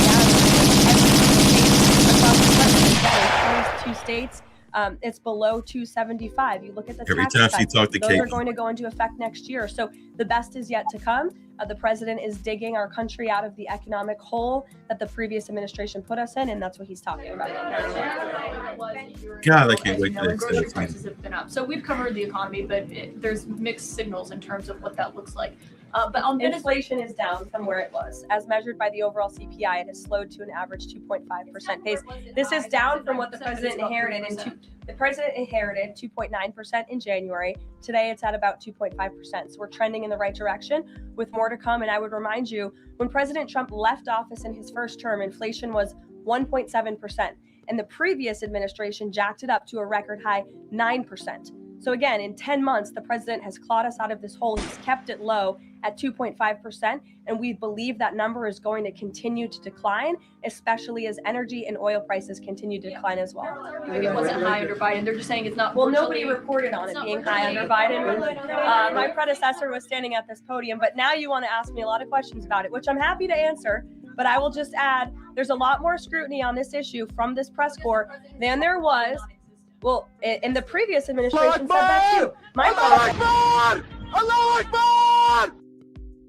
predecessor stood up at this podium and she said inflation doesn't exist. She said the border was secure, and people like you just took her at her word, and those were two utter lies. Everything I'm telling you is the truth, backed by real factual data, and you just don't want to report on it because you want to push untrue narratives about the president. Oh my God. Every time I was so hoping, because Caitlin been quiet for the past couple months. She been sitting there. When she's there, she just sit there with her legs crossed and her mouth shut. But today she wanted to poke the bear as usual. She wanted to poke the bear as usual, asking redundant questions. I'm not going to take your call. Go ahead. By the way, them sound effects I got just for her. Just for Caitlin. Look how dude looking at her. He's looking at her like, you dumbass. I can't believe you asked them stupid questions. You pissed her off. She got that sour look on her face. This chick rolling her eyes like, oh my God. Like, here we go. Is the White House optimistic about the upcoming redistricting vote in Indiana and what happens if it fails? We'll see how the vote plays out. That's a political matter and frankly a legal one, and I won't comment on it here. Brian. Thank you, Caroline. I'm going to go back to the Fed. I have two topics I just want to address with you. The first one on the Fed. The president did say yesterday that he was meeting with Kevin Warsh. This is your favorite story in the world, Brian. It is. It's our favorite story. The president said yesterday he was meeting with Kevin Warsh to talk about the Fed chair, an interview for a Fed chair role. Can you just say how that interview went with him? I won't comment on private meetings without the president's approval to do so. Okay. The second thing is on the Netflix Warner Brothers deal. The president did address this also yesterday. He said that he believes that the sale of CNN should be attached to that deal with Netflix or with Paramount if anything happens down the road with them. Can you just explain what the president's planning to do going forward to continue to make that case similar to what he made yesterday? Well, I think the president's comments yesterday about the sale of CNN and new leadership is evidenced by my exchange with a CNN reporter in this room. Their viewership has gone down.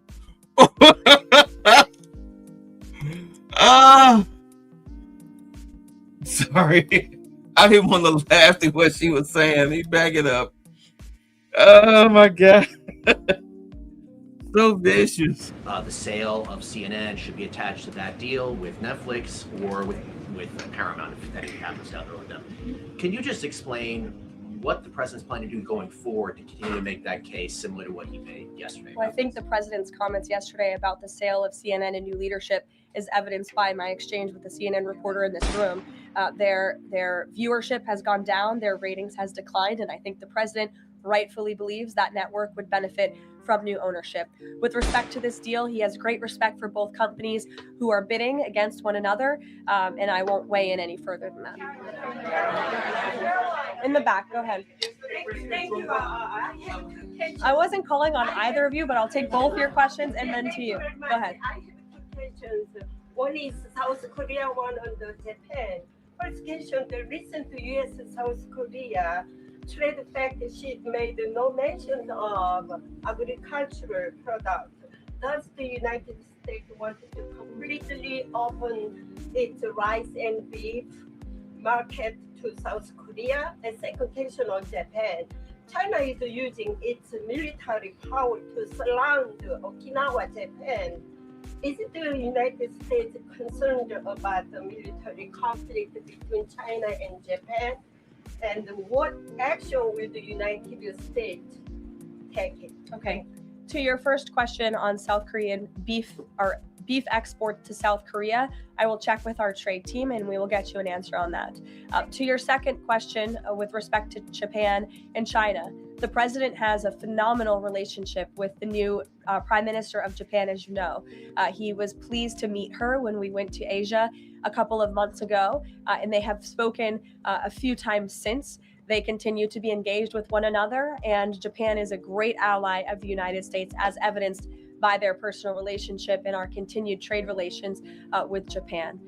With respect to China, the president also has a good working relationship with President Xi, which he believes is a good thing for our country. And he believes that the United States should be in a position to have a good working relationship with China while maintaining our very strong alliance with Japan. Go ahead. Yesterday, President Trump was speaking about drug production in Colombia. He said that the president of Colombia better wise up or he's gonna be next.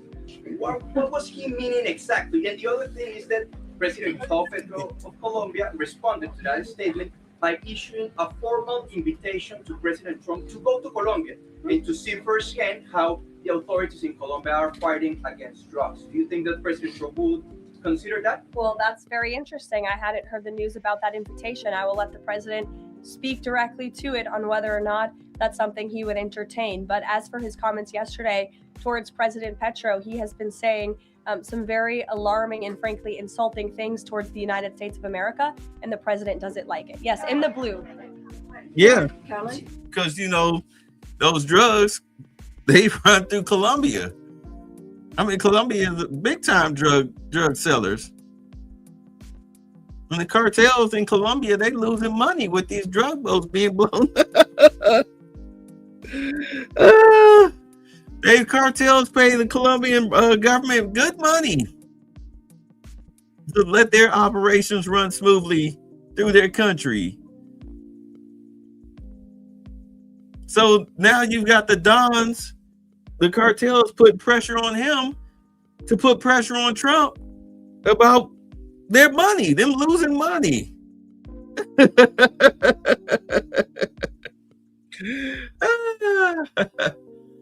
Yes, go ahead. Thank you. The president's been spotted out and about a number of times with bandages on his hands. Could you please explain what that is about? Secondly, he noted on Truth Social the other day that he had aced 3 cognitive tests. Could you please clarify when those tests took place?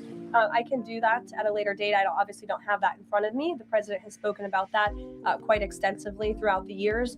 As for the bandages on the hand, we've also given you an explanation for that in the past. The president is literally constantly shaking hands. The Oval Office is like Grand Central Terminal. He is meeting with more people than any of you even know about on a daily basis. He's also on a daily aspirin regimen, which is something his physical examinations has said in the past as well, which can contribute to that bruising that you see.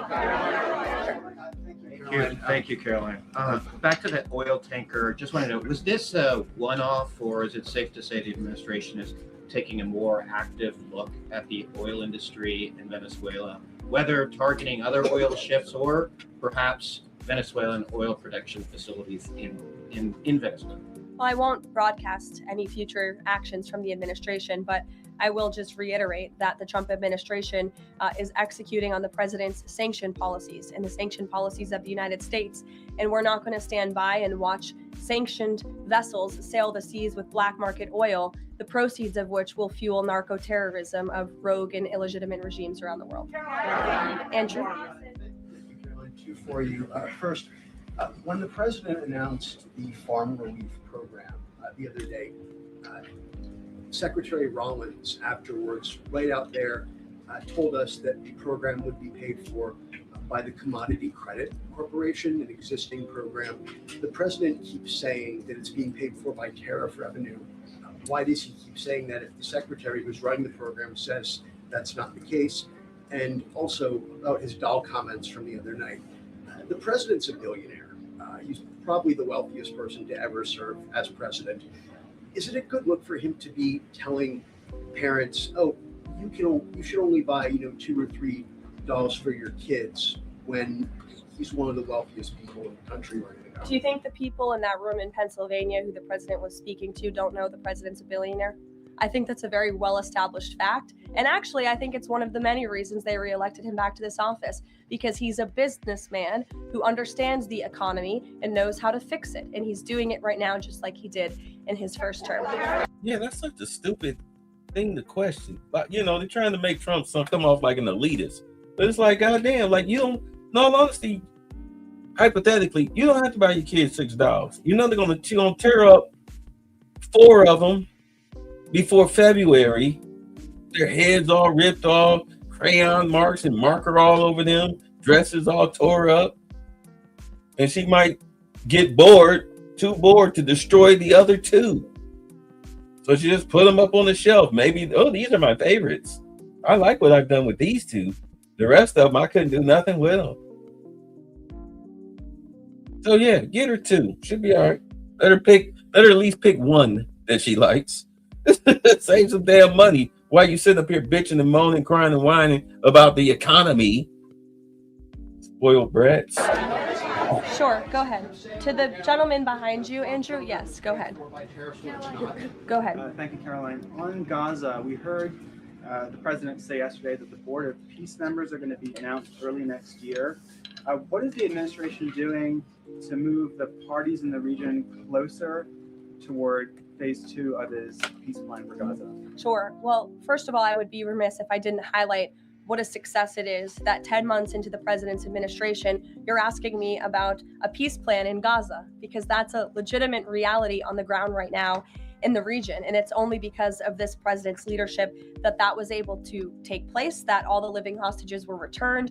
All but 1 body of the deceased hostages has been returned, and we're still, of course, working on the last one. As for this next phase of the peace process, there is a lot of quiet planning that's going on behind the scenes right now for phase 2 of the peace deal.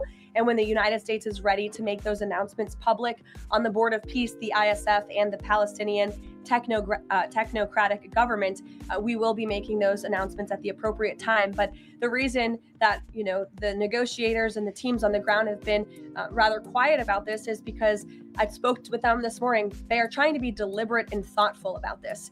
Peace in Gaza, in the Palestinian Strip, is something, the Gaza Strip rather, is something that people have been trying to accomplish for 70 years. So, this is a complex problem, and this administration wants to be very thoughtful about it, and we want to ensure an enduring and lasting peace. And when those announcements are ready, they will be made. Did you know?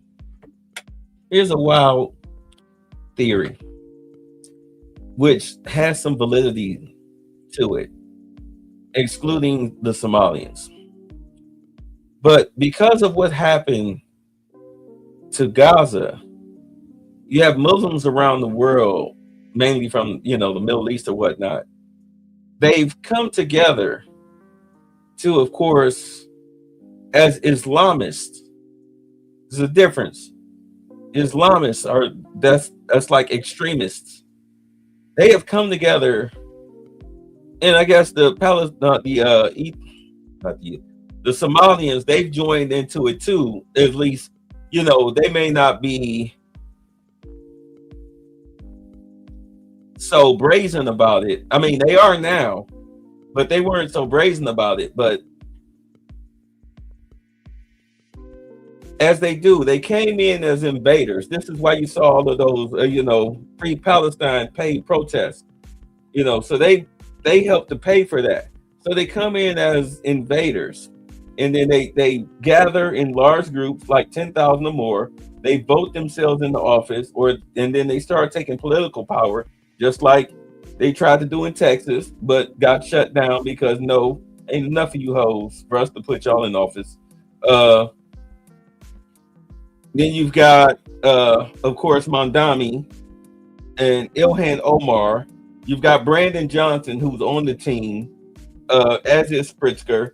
And you've got the mayor and governor out in Oregon and Portland and whatnot. And you've got, of course, Gavin Newsom, who's probably getting all of his talking points from Karen Bass, because Karen Bass came in as a communist. All right, she's been a communist for a long time, for over 20-some years. So you've got all of these people trying to, quote unquote, these Islamists who are trying to take over like they took over Europe. Europe is a falling country. I mean, you can just forget it. But yeah, they're trying to do the same thing here. This is why when Trump said we're at the tipping point, he already knew what it was. You've got criminal illegals running rampant in the country, and then you've got these Islamists that are all up in your government and in enclaves in the city being protected not only by their Islamist people in power, but also Americans like in Chicago and like Illinois and California. All right, even Michelle Wu is in on it. Got the mayor out there in Denver. I mean, we're at a tipping point. He's not joking. We're at a tipping point of being overrun. This is why when Zelensky, when he first came to the White House, he was like, yeah, you think you're protected because you're surrounded by these oceans, but you know, you can be taken from the inside. Trump already knew what the hell he was talking about. And you can thank Biden for that. Thank you. There have been reports that Vladimir Putin called Maduro today to reaffirm his support.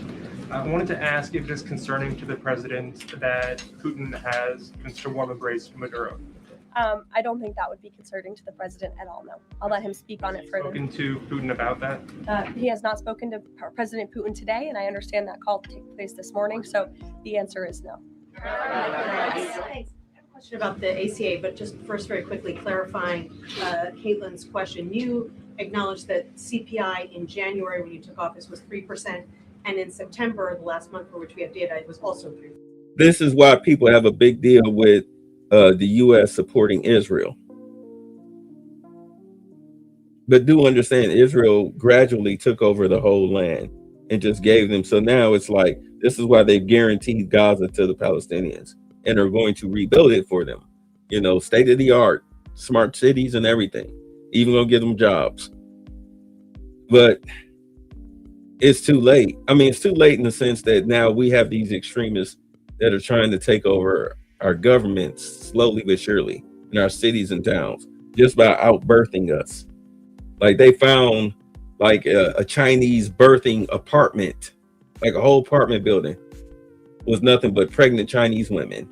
They get the American passport and then they go back home and then they can do back and forth, but they work for the Chinese government. You understand? So now you've got enclaves of Chinese people, just like they took over San Francisco. You've got enclaves of Chinese people that are now taking over cities and having political power.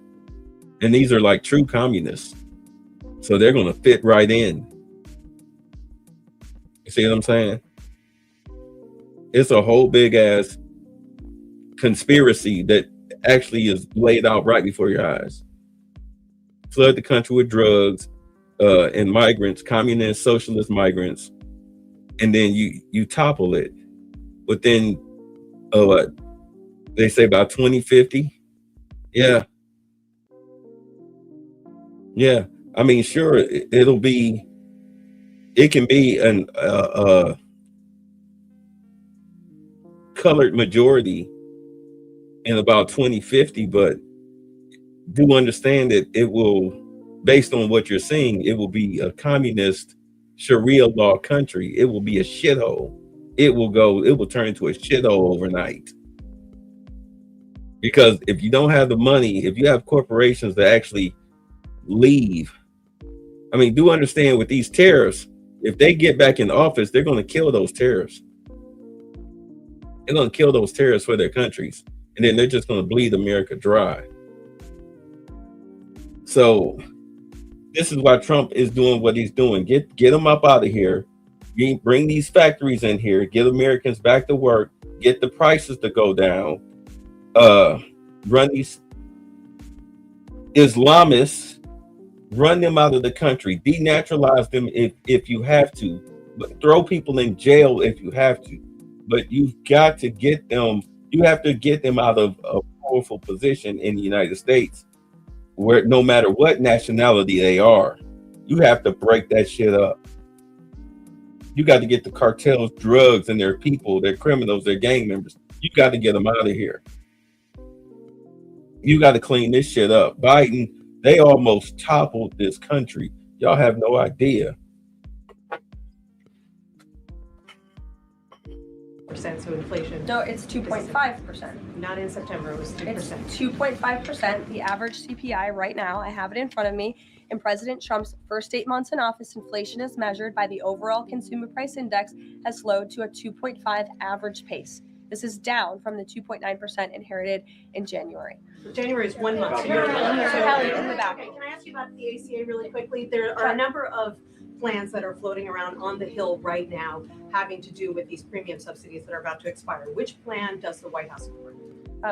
Again, I have told you now a few times that the president and Republicans will continue to unveil creative ideas and solutions to the healthcare crisis that was created by Democrats. And I know Chuck Schumer is putting up a vote today. This is a political show vote. Chuck Schumer is not sincerely interested in lowering healthcare costs for the American people. He's putting this vote on the floor knowing that it will fail so he can have another talking point that he can throw around without any real plan or action. If Chuck Schumer actually wanted to lower healthcare costs, I'm sure the president would welcome him and his entire Democrat caucus to a legitimate coordination on the president's policies of bringing down drug prices, these most favored nation deals. Why hasn't Chuck Schumer ever come out in support of those? Those are going to legitimately, they already are, lower drug prices for the American people, and not a word from Chuck Schumer on it. So I think that just proves this is completely political. Kelly, go ahead. Is on Venezuela. Does the president consider the seizure of the oil tanker an escalation or a step towards war with Venezuela? I think the president considers the seizure of the oil tanker as effectuating the administration's sanction policies, which I've already discussed previously. Ain't gonna be no war in Venezuela. Potential land strikes in Venezuela aligned with the president's supporters, the MAGA base. Does it risk the potential for a prolonged war and U.S. troops involved in that? There is no war with Venezuela. It's Venezuela. There's no war with Venezuela. Are you at war with your 6-year-old nephew? If he gets out of hand, are you at war? Are y'all trading equal blows? Or you putting it to the fucking wall? Like, come on, stop. No war. It's a skirmish. Prolonged war is definitely not something this president is interested in. He's been very clear about that. He wants peace. He also wants to see the end of illegal drugs being trafficked into the United States and taking the lives of hundreds of thousands of Americans across our country. And he's thinking about that every day here at the White House. With every drug vote that is taken out by this administration, we are saving thousands of lives by deterring those drugs and stopping those drugs from flowing into our country. You will all, excuse me, you'll all hear, excuse me, you will all see the president tonight. He'll be making remarks at the Congressional Christmas Ball, which will be taking place here at the White House. And later this afternoon, he will be signing some congressional bills and executive orders that we, as always, will keep you apprised of. Thanks, guys. Can you say what about call with Modi? So I'm gonna run a little over. Y'all know normally I stop like right for 2 hours so I can make my clips, but we're gonna go a little over. And that's why we're prioritizing our fight against corruption. There are a few things that I wanted to get to yesterday. I wanted to get to it yesterday, but we're gonna get to it today. How about that? All right, let's go. And that's why we're prioritizing our fight against cartels throughout the Western Hemisphere. And you can just look at the news. Not all of the news. The days in which these narco-terrorists, designated terror organizations, operate freely in our hemisphere are over. These narco-terrorists are the Al-Qaeda of our hemisphere, and we are hunting them with the same sophistication and precision that we hunted Al-Qaeda.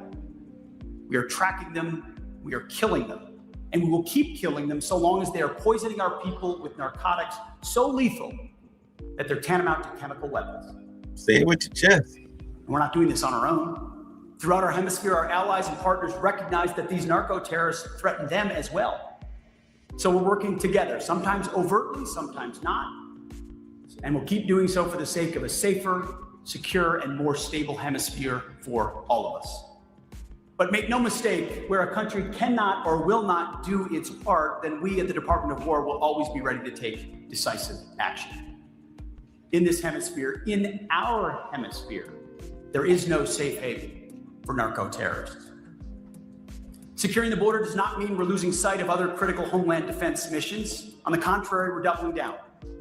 One of the first executive orders signed by President Trump was for the creation of Golden Dome for America, a revolutionary approach to defend our nation from advanced aerial threats. And we're accelerating efforts on that right now. Yeah, because there was a guy, Norm Macdonald talked about him. He was a government official. He said his biggest nightmare is one of these Islamist or terrorist organizations that have been let into this country of letting off a dirty bomb, killing like millions of people in a city. I mean, so far it hasn't happened like in London or whatnot, but London is letting, like the EU, they're letting them in and letting them run rampant. I mean, they got struggle snuggle gangs where they just kidnap underage girls and just, as at least 5 do what they do, ply her with alcohol and pills, and the European government will let those guys off with a warning saying that it's just part of their culture and punish the girl for getting drunk and high and seducing the men. That's how they get away with it. They throw, and if she complains, you complain about the situation, they throw you in jail. That's what's going on over in Europe.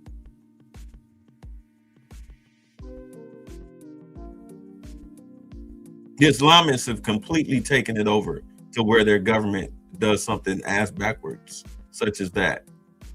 The little white girl, she had an axe and a blade. Her and her friend, 14-year-old girl, her and her friend, 14, 15. This Muslim dude, black dude, following them, trying to talk to them, and they told them to leave him alone, but he kept following. So she pulled out the blades. Pulled out the blade and the freaking axe, and he started filming it and then acting like he was the victim when he was clearly a sexual assaulter stalking these little girls. They threw her in jail for brandishing a knife at this guy.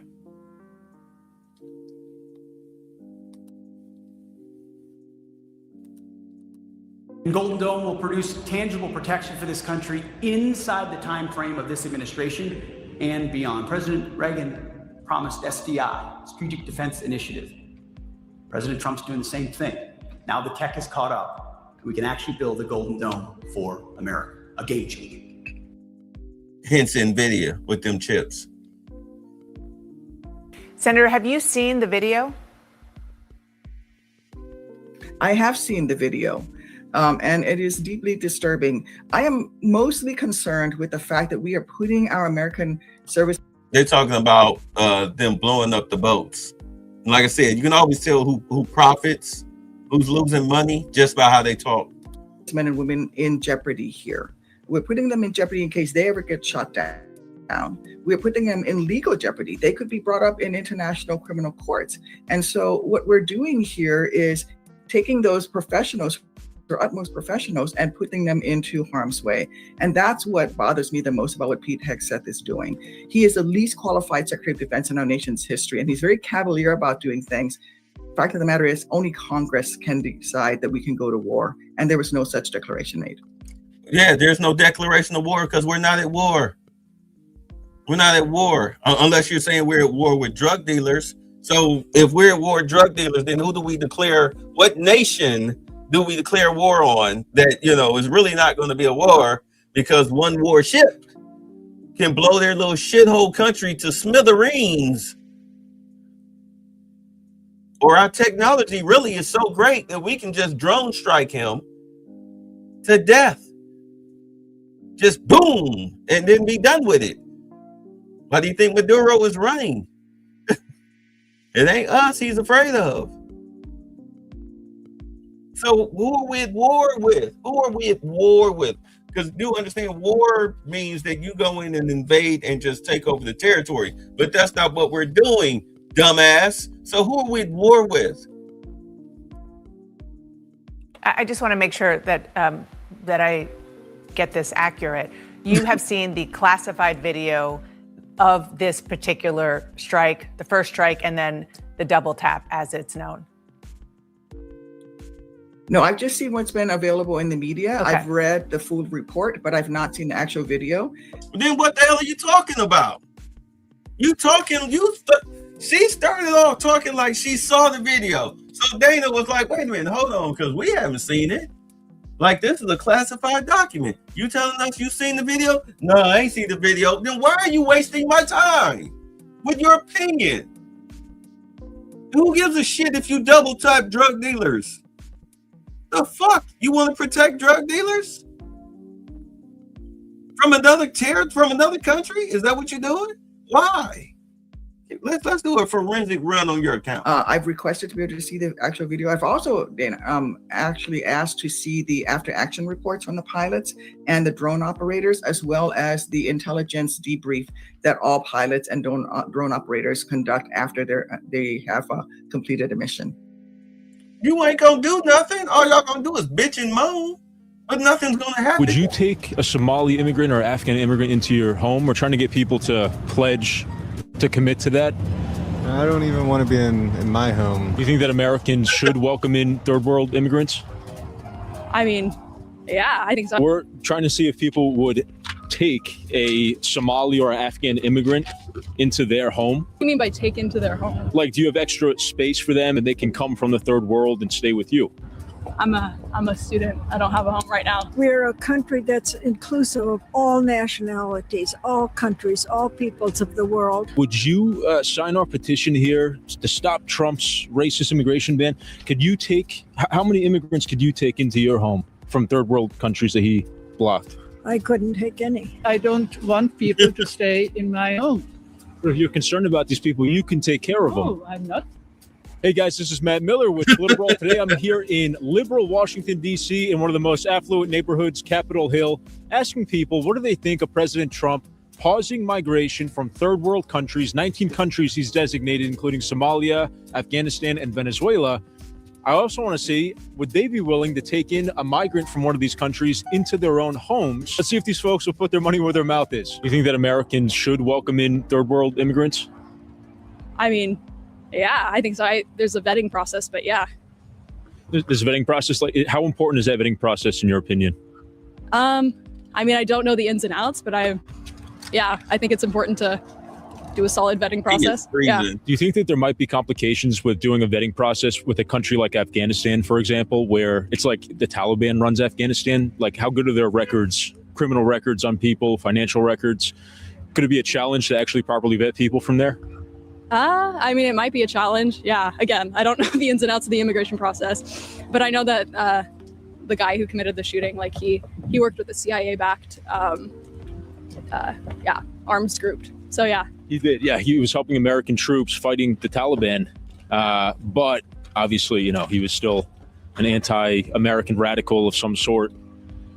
What do you think? What about him? Yeah. I don't know his background, but I did hear that, he was pretty seriously disturbed. We're trying to see if people would take a Somali or Afghan immigrant into their home. Would you do something like that? Sure. Yeah, I'm not a bigot against immigrants. Yeah. Okay. No, What do you mean by take into their home? Like, do you have extra space for them? Because right now, Trump's going to shut down. But if you invite somebody into your home, then they can come from the third world and stay with you. I'm a student. I don't have a home right now. You don't have any room in your dorm or anything? No, I'm not even from DC. I'm from California. So. Okay. Yeah. Got it. All right. Well, thank you. Appreciate it. Terrible. Why do you think it's terrible? Because we're a country that's inclusive of all nationalities, all countries, all peoples of the world. Are you concerned about the 19 countries that he designated? Yes. Okay. Do you think we should take them in, right? Yes. They should be vetted and we should take them in, but to just blanketly say no more is terrible. Can I ask you, would you sign our petition here to stop Trump's racist immigration ban? Could you take, how many immigrants could you take into your home from third world countries that he blocked? I couldn't take any. I live Why in not? Wisconsin. But you want to let everybody in, though. We can send them to Wisconsin for you. We just need your email address. Well, Do you mind if we ask you your name and your email, and then how many you'd like? What do you mean to take in? Just to take them in, because now they're not going to be able to come to the U.S., but you could invite them into your home and take care of them. I couldn't do that at this time. Oh, Too old. okay. Okay. Oh, that's thank All you. right. Thank you. President Trump blocking immigration from third world countries. I don't think it's good. Why not? I don't know. I'm not for him. I don't like it. You don't like it? Yeah. Would you take a Somali immigrant or Afghan immigrant into your home? We're trying to get people to pledge to commit to that. I don't even want to be in my home. Like what? Well, then they can come to America if you invite them in. If you can get them in the country to stay with you, would you do that? Would you sign? We just need your email and then how many you'd like to take. This kid's a starter, man. Are you guys like right wing? What is this? Is it like satire? We're YouTubers. Yeah, no, I don't fucking have space for immigrants. I'm just saying I don't want to like why block them from third world countries. Why block them from third world countries? Yeah. Well, for example, like the Taliban runs Afghanistan, right? So if we're trying to vet people from third world countries, how good are their records, criminal record keeping or financial records? You understand, like when we were at war with the Taliban, there were Afghanistanis who were fighting for us with them, absolutely. against them. The guy, you get that? I Yeah? do understand that. Yes. Cool. Does that? So how does that affect? Why is blocking specifically third world? Like why is it like the record keeping is so much better in the first world? Is that the reason? Yeah, when we're talking about vetting processes, we need information on these individuals who are coming from these war-torn areas. They don't have stable governments. The government's changing every other week, so we can't really get the information about them that we need. I mean, is that a valid concern in your mind? I don't know. It feels a little slimy to be like abandon Afghanistan and then not let them back, like not help out the good ones or whatever the fuck you want to call it. Trump administration would just say like it's not worth the risk right now while we have so many tens of millions of illegals in this country already. I just feel like you're singling out for like no specific reason. I feel like you got scumbags everywhere. Why fuck up Afghanistan even more? There's just a lot of people there, not everybody, but there's a lot of people there and in Somalia and the other countries on his list that hold anti-American sentiments. They're also deeply Islamist, are in those countries that don't really hold American values. That's kind of the main concern. How can we sift through these people if we can't properly vet them because their countries, they don't have like record keeping that's up to our standards, I guess. Let's try to find one person on Capitol Hill that will Man, I wonder what his response a third was. world migrant. I'm all for immigration, but immigration legally. Okay. If they can come in like our ancestors did in a legal manner, I'm all for it. We need the workers, we need the people. But all this sneaking in through the borders, running through, just cutting in front of the line, I'm not for.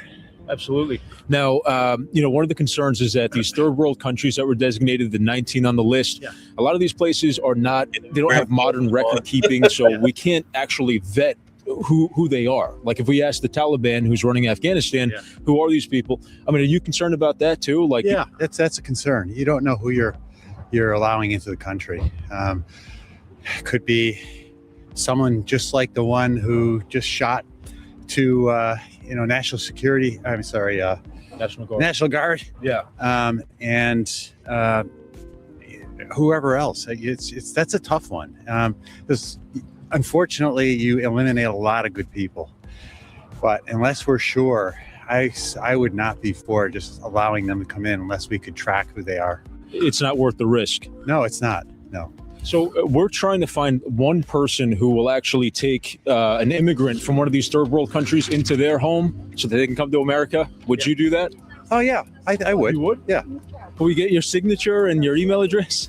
I have nothing to write with. Yeah. Here. And would you like one from Somalia or Afghanistan, or do you have a preference? I don't have a preference. Wow, I didn't see that one coming. That guy seemed like he was the most anti-open borders, third world immigration, but he actually said he would invite somebody from the third world into his house. Probably. Wait, check the number. Check the number, check the email, see if it bounced back, or you get a pew doo doo. Probably well vetted. He's going to want to know who it is and their whole background and their situation. But thank you to that guy. What a trooper. Why would he ban? Yeah. Why? Why would you ban it? Tell me. So he's concerned that these places don't have like proper record keeping, so we can't vet them effectively. So they're all murderers and they are all rapists and they are bad hombres. I'm quoting him. I think it's one of his unfortunate policies. Are you a Republican? Am I a Republican? Yeah. Oh, I'm just a reporter here today. Yeah, but are you a Republican or not? Yeah, I'm more conservative, yes. I can tell by the question you're asking. So you are probably in favor of banning immigration from third world countries. I'm right? more interested in what you think. Yeah. So, I think we should check policy until I'm not American. And but what is being done right now is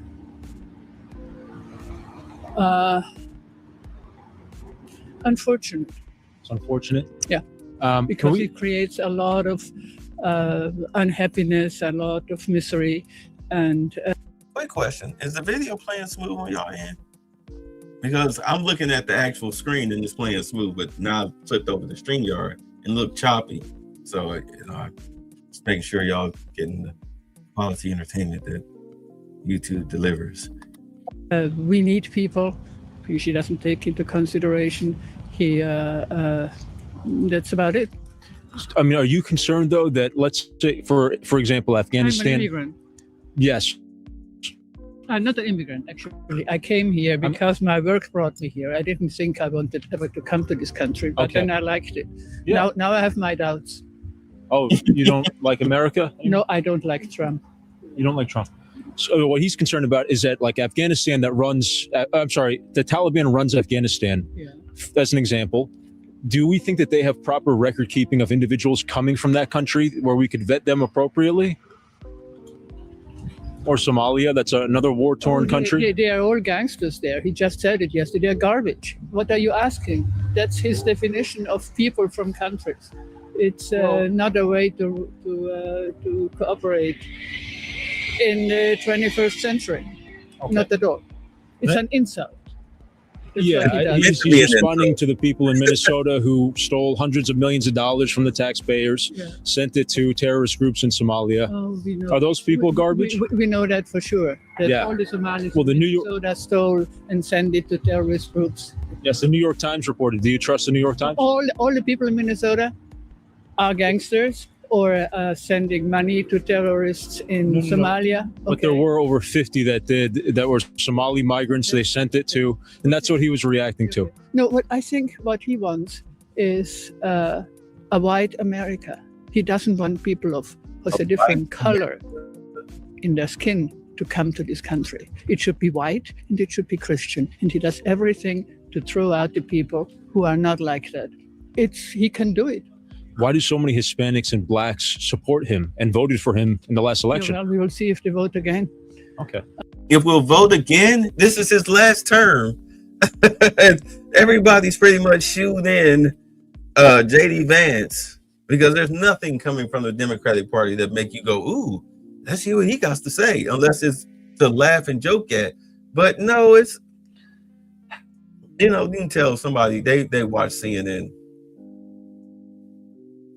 Because if you're a legal immigrant, there's no problem. It's the illegals that have to go. But as you can see, ICE is going after the criminal organization. He's going after the terrorists and the gang affiliated illegals. And anybody else that gets swept up in it, well, as Tom Homan said, you get swept up in it. Clearly, if we run across you while going after, Tren de Agra members or other cartel gang members, and we come across you and your paperwork is dirty, well, get in the van, Jose.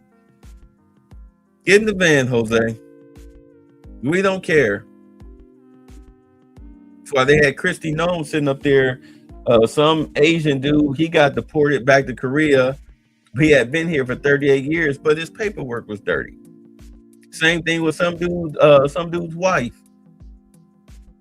He just wrote some bad checks back in the 90s and she's in a detention center. Like, yeah, and her paperwork is dirty. Like, but do understand that the United States has the right to denaturalize or deport anyone that's not a natural born U.S. citizen out of this country for any reason they deem fit, especially crime. Doesn't matter how long ago you committed it. We're just now getting to the paperwork because we work slow here at the U.S. government. I mean, they sitting up here with Ilhan Omar talking about as far as like her marriage scam. They sitting up here trying to talk about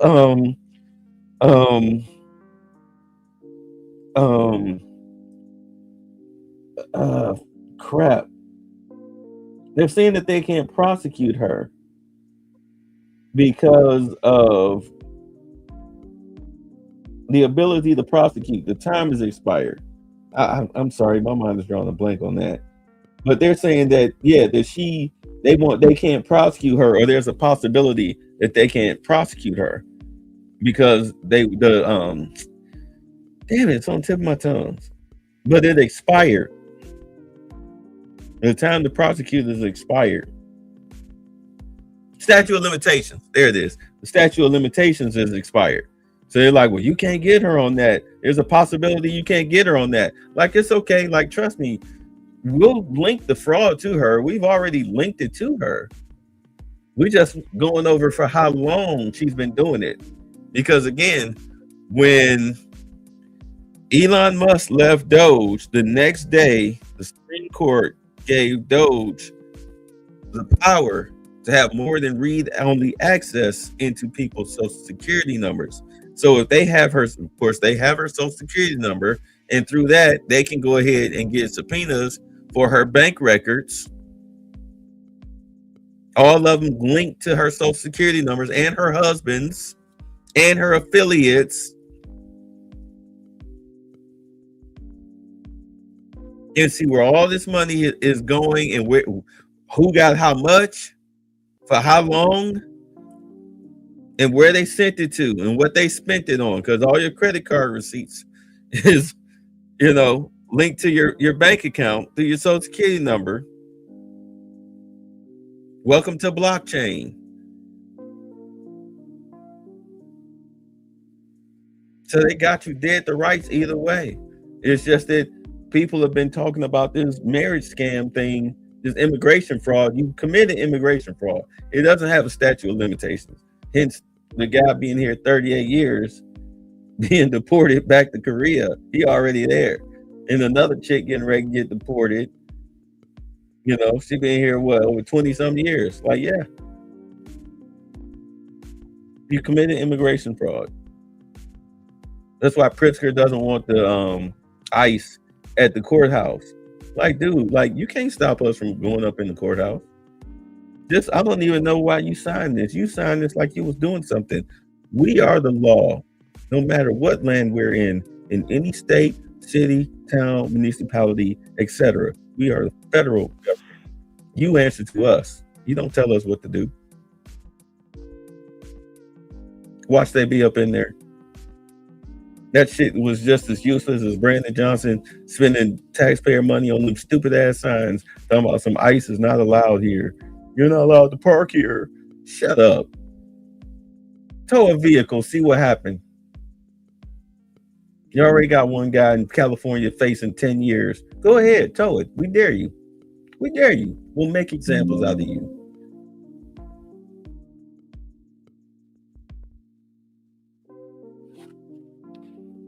I doubt it. Can I ask, would you take a third world migrant into your home? We're trying to get people to sign up and commit. My home. I don't even take Americans in my home. Well, just so that they can come here. Because in now. My home? No. Yeah, can you? I have a dog, that's enough. But why wouldn't you want one? I don't want people in my home. I live alone. It's fine. So you wouldn't want to take anybody to come to my home. Okay. Certainly not the Republican. Or what about a Somali migrant? No. But it's a question. It's absolutely absurd because I don't want people to stay in my home. But if you're concerned about these people, you can take care of them. No, I'm not. I think he creates misery amongst these people. So the main problem, the real concern here with what President Trump is trying to do, blocking immigration from these 19 third world countries, is that these places don't have modern record keeping. They don't have reliable record keeping on these individuals. So we don't really know who these people are. You know, think about going to Somalia and asking the Somali government for in-depth details about somebody. They just don't have those sorts of resources. The governments are in shambles. They're war-torn places. So it's just not worth the risk, is what the Trump administration has decided. These places that have anti-American sentiments, whether it be Venezuela, Afghanistan, Somalia, etc., it's just not worth the risk right now while we're dealing with so much other problems related to illegal immigration. Tens of millions of people already here. So far, a lot of these people come in guns blazing against President Trump's policy. But when I ask them to actually take matters into their own hands, they don't want to do it.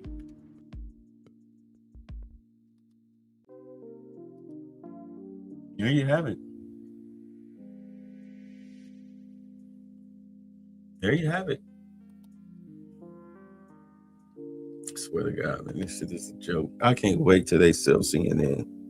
I can't wait till they sell CNN. So that way you can get people to stop talking so stupid. But I mean, that's really the big question. Like, okay, since you love them so much, well, then let's pack them up in your house. Since you want them here so badly, they can stay with you. Well, no. Well, then shut up. Shut up talking. Well, I tell you what, we'll take half your paycheck. They ain't got to stay with you. We'll take half of your paycheck every pay, and it'll go towards housing, clothing, and feeding these migrants. You know, since you can't afford for them, you don't have the space to live with you. Well, then you can at least pay for them out of your own pocket. How about that? Like directly. You can pay for them directly. How about that? Is that a good compromise?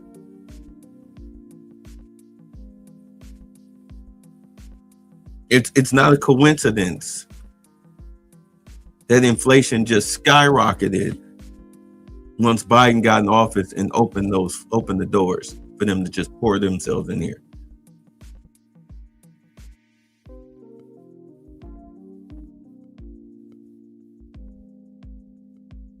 Yeah, you get them out, costs go down. Crime goes away. And you still got the YNs that you got to deal with. But that's for the city cops. Like, you know, you, Brandon Johnson, instead of you trying to steal people's houses, what you need to do is use the city cops to get the crime down. Because what Brandon Johnson is proposing, why he's up there and fake cried, talking about some starving children. Like, man, shut the fuck up.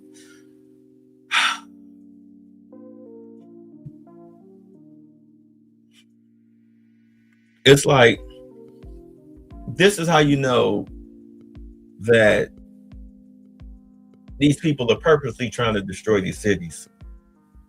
And these are mayors, and Brandon Johnson is a prime example of that. You let street crime and street takeovers and whatnot, you let all of that happen. You do nothing to crack down on these the snatch and grab gangs. All right, you punish the victims, or you at least mourn them.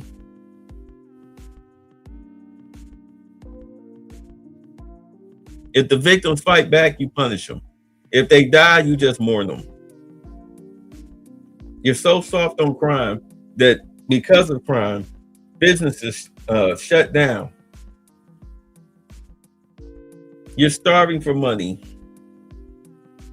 All you talk about is needing money for your NGOs and your crime programs and your homelessness programs. You see, California, they just lost another couple $2 billion in their homelessness budget and their program that came out.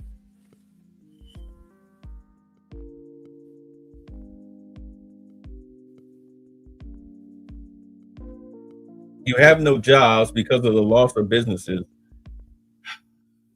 So you decide to raise either minimum wage or the corporate tax.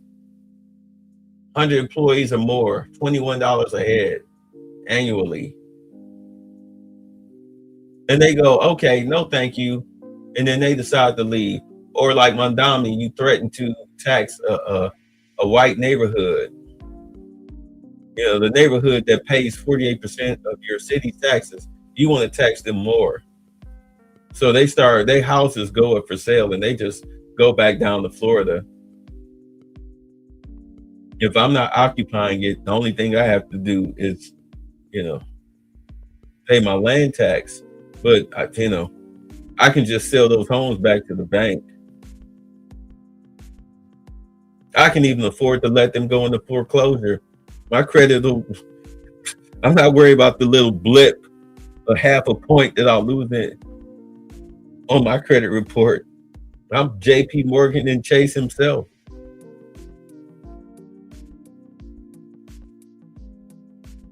You understand? I'm the owner. Like, I'll give a shit about that. I can let that house go. I ain't got to pay taxes on it. It'll sit on the market for a long time. You won't be able to sell it unless you move your communist friends in them. But then you'll have to lower the taxes in the neighborhood, won't you? Unless you're just going to have them live there illegally. New York did change their squatters' rights law. So at any rate, they give me a tax write-off. They'll figure it out. Then your country falls into communism. You lose grocery stores. And as Mondami said, we're going to have government-run grocery stores. Like, yeah, oh, good. There's a government-run grocery store in St. Louis. It looks just like the same grocery store you would see in Venezuela or Cuba or any other socialist communist country outside of China, because at least they have manufacturing. They bring in food. They make sure they keep their people fed.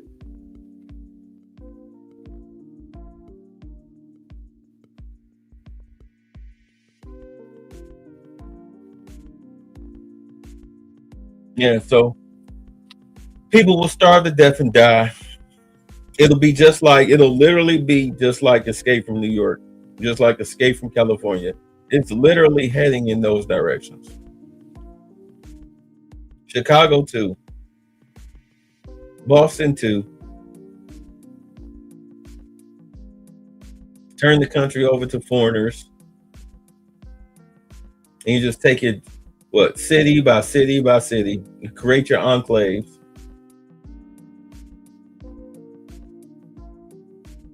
And you let it grow. Oh man, you guys are really behind. No, but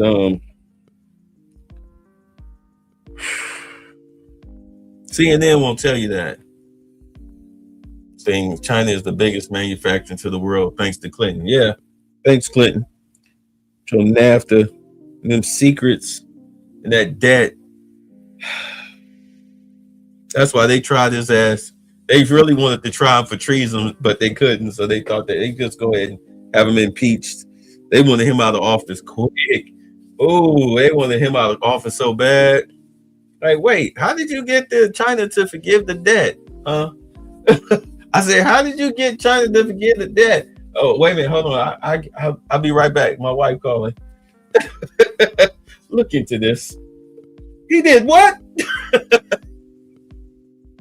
Come here, you hillbilly son of a bitch.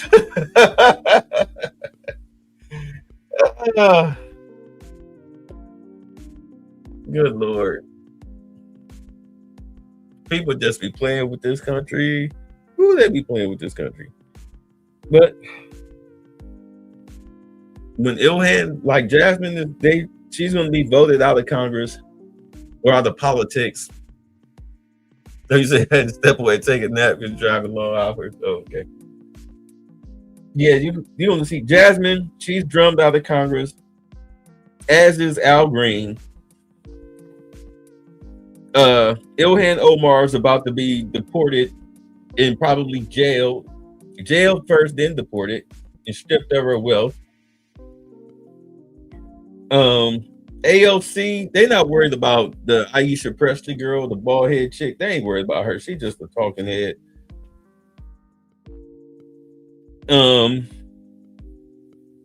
AOC is a different story. AOC is a different story. The only way you're going to get rid of AOC, she has to be voted out. I mean, unless you can find out that she committed some type of financial crime, but more than likely they'll probably slap her with a fine, unless it's egregious like Ilhan.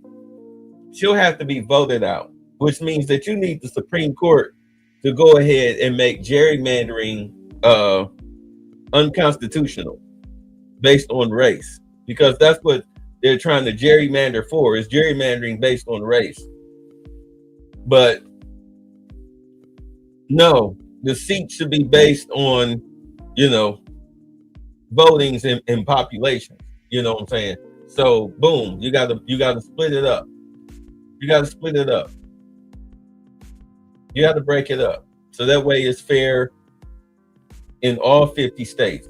No more gerrymandering. Gerrymandering, in all honesty, should be illegal, if you ask me. It should be illegal, but it definitely appears to be unconstitutional based on race. So, boom, go ahead, knock that shit out. That way, New York won't be a Democratic stronghold. Neither will California, nor Chicago, or Indiana. You knock all of that stuff out, get the people free and fair elections like you should be doing.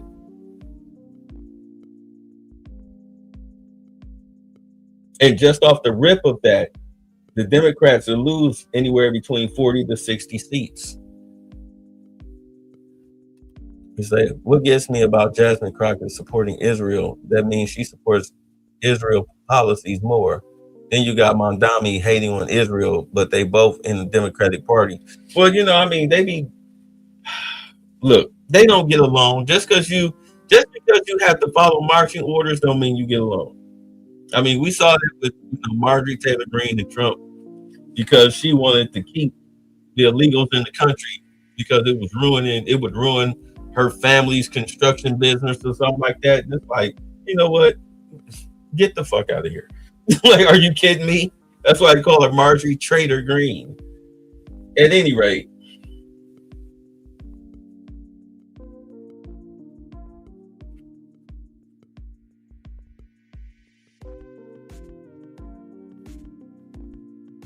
once you have free and fair elections, and Democrats lose between 40 to 60 seats in Congress, then they are finished.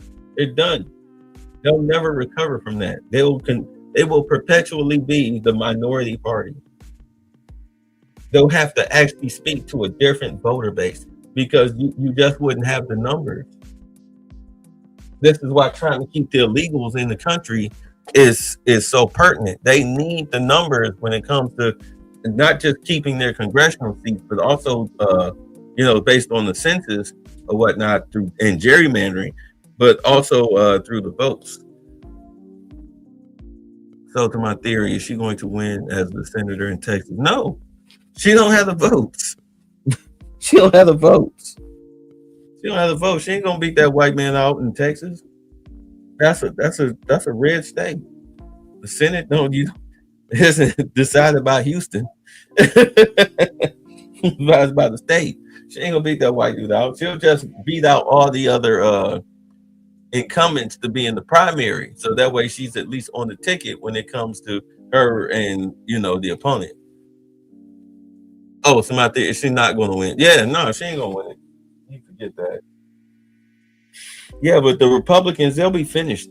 You get rid of these illegals because you still got people that are self-supporting because they cut off them Social Security numbers and they trying to get new ones, but they can't because even though Doge is disbanded, the safeguards that they put in, the new safeguards that Trump want is, hey, these new Social Security numbers, they get activated, vet them. If they don't match up, kill them. Check the paperwork, go through it, be thorough.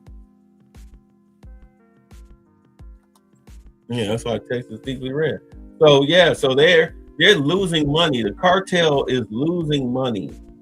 Trump destroyed the cartel when he closed the border, and then he started killing off the Social Security numbers, and now he's doing all of these corporate raids, because I mean, you're dealing with the drug problem by blowing up these Venezuelan drug boats and kidnapping tankers and shit. So you're destroying the drug trade, because the only thing Mexico was mainly doing, I mean, Mexico is like really, they deal more so with cocaine and weed, but weed has been or a substitution of it, CBD, is so prevalent in America that really they're not making money on weed like they used to be. I mean, you can still get it pure to smoke, but so many people doing so many different things. This is why if the cartel, if they really thought, they could have cornered the drug market as far as marijuana goes, if they started making marijuana vapes and all the other, like the shampoos and stuff, like they went into a legitimate business and still trying to just, sell it for smoking weed. Like you should have started a whole hemp cartel member. I'm thinking ahead. I'm gonna start a freaking. We're gonna get the license. we're gonna be a CBD shop. We deliver to certain states that allow it. But yeah, come on down here, bro. We got the best stuff. We grow our own product. We grow our own homegrown product, and we know how to make it. Top grade stuff. We got Jesse Pinkman tied up in a back room right now. That's what they should have done. Well, I'll be watching the Erica Kurt town hall on Saturday.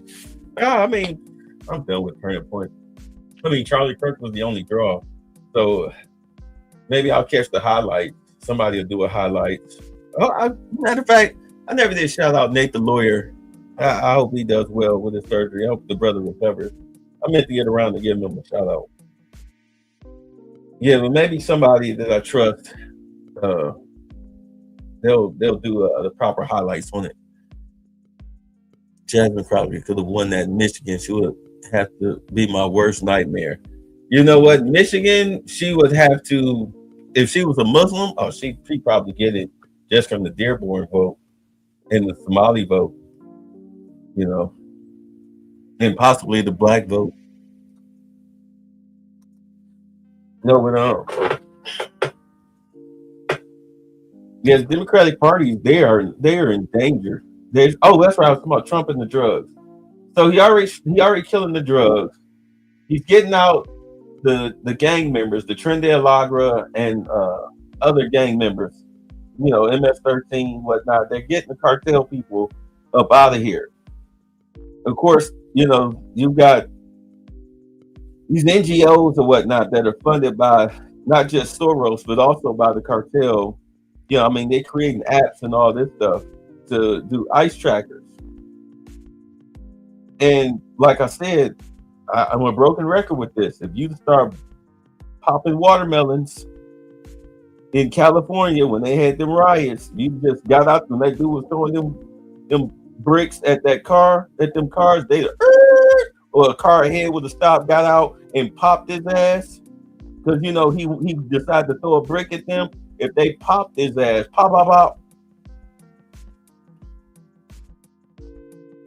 or rough arrest him and then pop people out in the street that was out there tearing up the city, just start shooting their ass. We're like, hey, this was a full-on riot. We had to use deadly force in order to stop it because we were undermanned.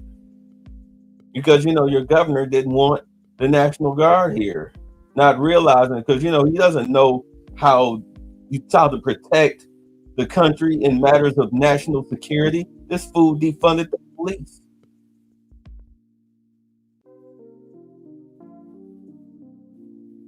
We did what we supposed to do: protect the homeland from foreign invaders, both enemies, both foreign and domestic. If you're destroying a city because we're locking up criminal illegals, then clearly you have chosen your side. Pop, pop, pop.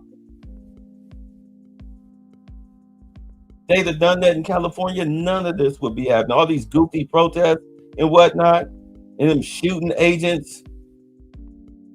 That goofy white dude throwing a sandwich at an agent. No, because you supposed to struck the fear of God in people right off the rip. The first time you pulled the National Guard out of the damn toy box, you should have had them stand up.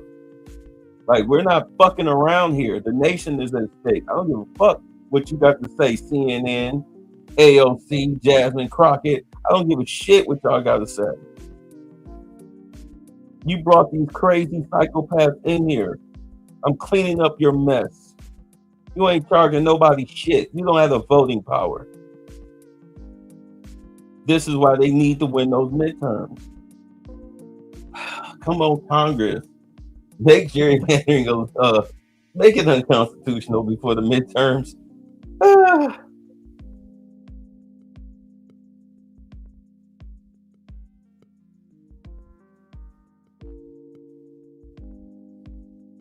Yeah, these people look crazy. They're crazy. They're anti-American. They're seditionists. And at some point, you have to have a reckoning with it. You have to have a reckoning with it. The best way to get these people up out of there, up out of power, is just to run a forensic audit on them, which I'm pretty sure that's what's going on, especially with Ilhan Omar.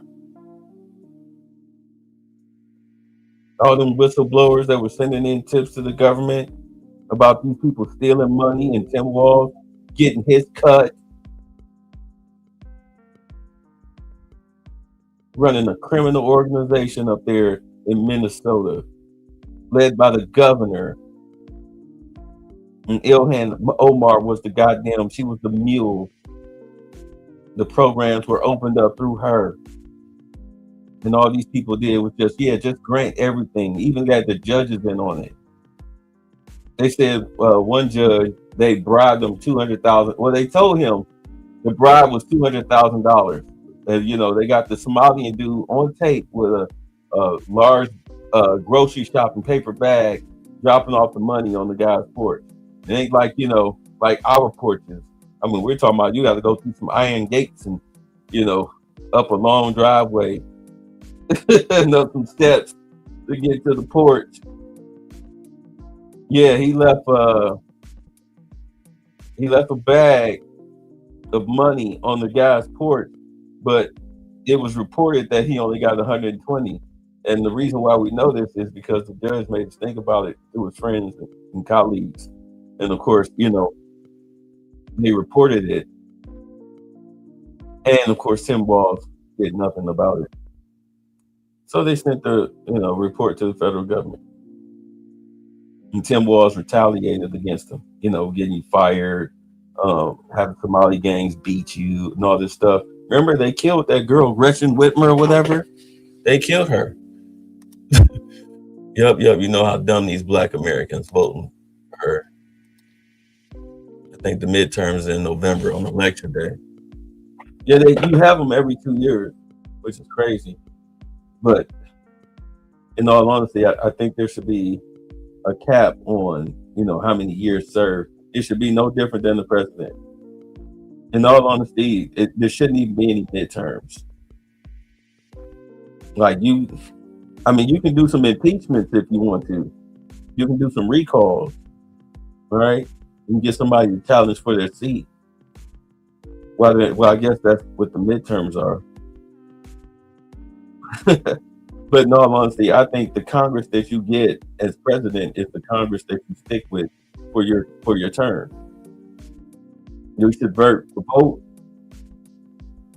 for our congressmen and senators and other elected officials the same time we go and vote for the president. Flat out. It should be every 4 years across the board. Election night. All the results for everybody. Not just, Well, I mean, I guess it is like that, but yeah, the midterms. You know what? Instead of voting, I would say you could do a recall. If you don't like what's going on, you can do a recall within 2 years. How about that? You can do a recall. and their deputy advisor would step in. Whoever didn't, I put it to you like this: whoever lost the midterm, they would get their chance. Since they came in second place, they were the second people's choice. So if you recall a congressman or a senator, then or a judge or whatnot, then their second runner-up will get their spot. You got to wait till 2 years. 2 years, but in 18 months you got to put your recall votes. You got to start campaigning for that. That would be a better system. And you only get 2 terms as a congressman and a senator. That way you don't have career politicians. You know, people are just leeching off the system. You only get $200,000 a year in salary, but you got 40 million in the bank. How is that possible?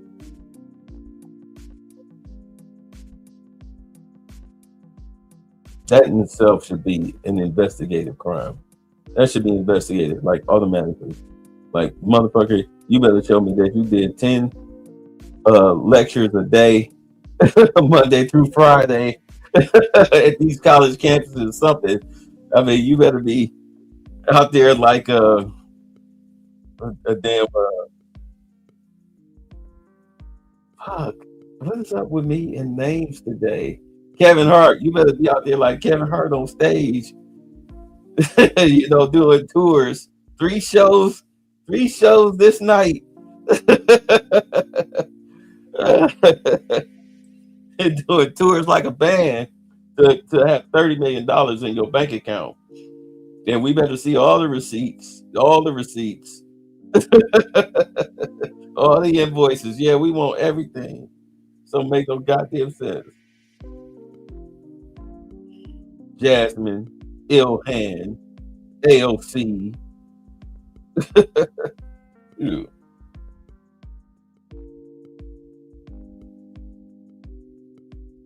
Yeah, I think despite it all, you're looking at the cartels, their biggest money maker since weed has pretty much sold itself, as their weed business took a vicious hit with these these weed shops or vape shops, as we want to call them. They took a vicious hit because people are buying, people that don't really smoke like that, they're using the CBD oil, plus you can still get hemp, still get the actual hemp stuff,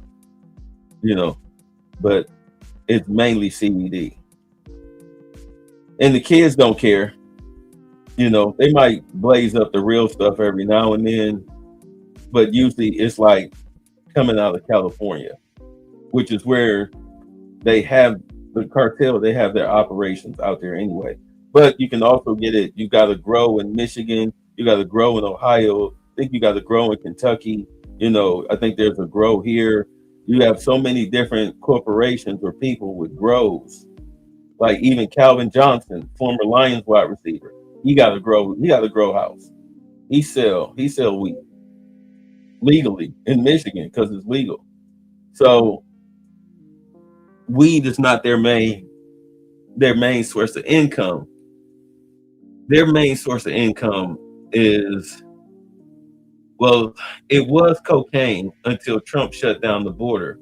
So now they still got their little tunnels, but as we were seeing early in the year, I think back in April, they were talking about how the border, how they were securing the border. They were showing how they were securing the border, especially at the Rio Grande. But they was pointing out the houses that they felt that the smugglers, the cartels was using as lookout points, like guard houses, to see if they were coming. Like they smuggle the people into the house and then look to see if the trucks were coming. Like, okay, the truck is gone, come on. So they see the government was looking, I believe they seized those houses because they were looking to seize those houses. I believe they seized those houses. And then they were also talking about the tunnels, like the underground tunnels that the smugglers, the traffickers were using for drugs and people. And they were showing how they were blowing up the tunnels. Like they go in them, check them clean, set the charges, you know, at least it's about a quarter mile in, if not a mile in. And then boom, they blowing up the tunnels. That's why when they sit up here and say, yeah, there's been 0 crossings on the southern border. So the only thing left that the cartel has that can be like they plan C is human trafficking. You know, not just for sex work, but also for labor. You know, it's easy to put the women in restaurants and massage parlors and on the streets or whatnot, and on the internet and everything. But the men have to go out and be like carpenters, grass cutters, plumbers, all of this stuff, truck drivers, in order to pay that debt off. Because that's what they do. They make you pay off the debt. Like you get them $14,000 to smuggle you to the USA. And once you get there, they be like, well, you owe us, you know, another $14K just for getting you here and setting up all your connections with your social security number and your safe houses and stuff. So you don't have to work that off. That's why there was that one business that they busted. They had the 250 illegals. Yeah, that was a cartel workhouse. That was one of their slave houses, slave labor, human trafficking spots. So now that you're getting the gang members, Trinidad Lager are mainly drug dealers. MS-13 are, you know, cartel workers, human smugglers, whatnot. You're destroying their business. And the Democrats, of course, were getting a cut of that. Some Republicans too, but they're smart enough to, you know, shut up and keep their nose down. Like Rand Paul is under investigation for doing some criminal shit. He's a Republican. So, yeah, something close to Ilhan Omar. At any rate, but they're not talking about it. At any rate, these Democrats, they were getting those kickbacks, just like these mayors. These mayors were getting paid to do all of this stuff because they figured that the U.S. government would continue to write the check, but Trump's not writing the check. The bank is closed. So you see these cities are starting to seriously fall apart. Socialism is cool as long as you're using somebody else's money. Using drugs and human trafficking to help undercut society, as well as having these criminals just be themselves and be criminalistic. You get caught, they'll deport you, we'll send you right back. Nope, not sending them back. You're not coming back. We're not dropping you off at a day's end. You're going straight to a supermax prison.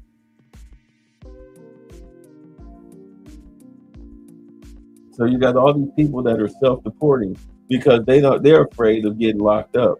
That's why with that CDP app or whatever, they reverse engineered it to where these people, they can self-deport, the government will pay for their travel and give them $1,000 to get the hell up out of here. You got like over 1 million, I think 2+ million so far have self-deported because of the social security number being lax.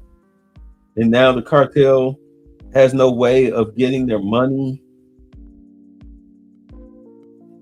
The government can no longer fund them, these cities, Brandon Johnson, whatnot. They can no longer give these people freebies, especially with the whole welfare situation.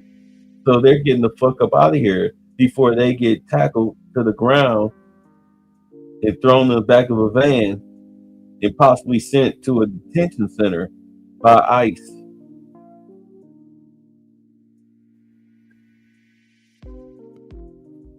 That's the last thing you want, is to be deported. It's easier to self-deport. At least you get the money to set up. I mean, you only been gone for about a good 2 to 4 years. Pretty sure your spot is still okay, or you can go sleep on your what they call the grandmas, your abuela or whatever. You can sleep on her couch. Go back and getting your job back or whatever. They never replaced you. There's nobody there. You motherfuckers all went to America. So you're back, eh?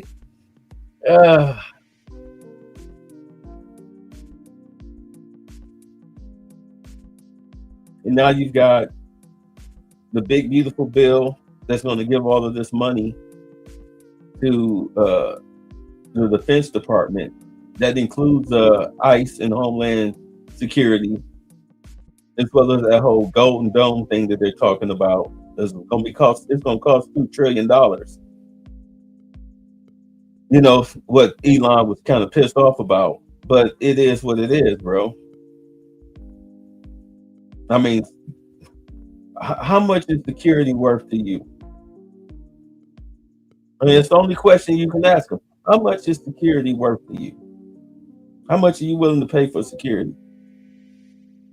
Because you certainly don't walk around these streets in your little bomber jacket and your Jeff Goldblum speaking pattern around the streets of DC at night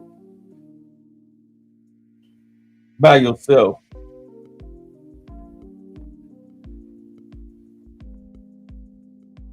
Why do you think Brandon Johnson think it's worth 150 cops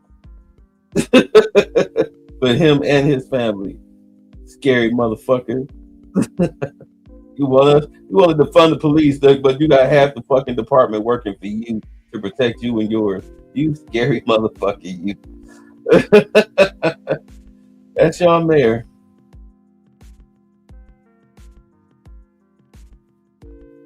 But yeah, wait till all of that kicks in next year. Practically next month. Like, you're gonna see a change. Like, all of this little radical people all in the way. You know, right now ICE is just undermanned right now. They won't be next year. So all them people trying to protest, you're gonna see like a swarm. You're gonna see a swarm of officers coming in. And they're gonna form a perimeter, and they dare you. They're drag like they do. They drag these motherfuckers up out of these crowds. You want to throw something? You want to spit? You want to try and run? No, we chase your ass with this 300 pounds worth of gear on, and drag your ass cuffed, top of your shoes dragging right into the ICE facility, and slap your ass with all sorts of felony charges.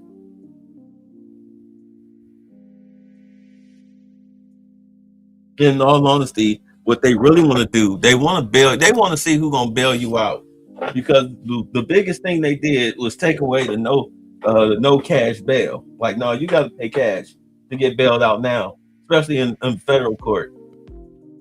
So we just want to see who's gonna bail you little bastards out, you know, because y'all are so tough in a crowd. But once we get y'all in the facility, you saw that one fat boy. He was shaking to death. He was all scared, like he was trying to chew on his fingernails, but he couldn't stop shaking. Yeah, they asked him, "What's wrong? You all right?" "Oh, I'm just a little cold." "Oh, you ain't cold. You scared as shit. You scared as shit. You little goofy fat fuck." Like you. Yeah. You're gonna see a lot of that. You're gonna see a lot of these agitators getting arrested. Like I said, the U.S. government, Pam Bondi, she'll go after the capos, but she hasn't went after the dons yet. We're just waiting to see if they're gonna charge Ilhan and Tim Walz for conspiracy, you know, for stealing taxpayer funds and funding a terrorist organization. We're gonna see what's up. We're gonna see what happens with that, because there's no way in hell neither one of them knew what the fuck was going on. And the state attorney general. All three of them was in on it. There's no way in hell. Yeah, we're talking about, well, we reported some fraud. They reported the frauds from people that wasn't part of the group. You know what I'm saying? No, you ain't part of the clique. So yeah, we'll report you guys. But you're not gonna hone in on our racket, on our operation. And I guarantee you, the people that they reported, I guarantee you they weren't Somalian. I 100% guarantee you they weren't Somalian, unless they was trying to run their own little racket. because they didn't want to do the kickback to the terrorist organization or back to Somalia. They want to keep the money for themselves. Sabu, I seen all your movies, man.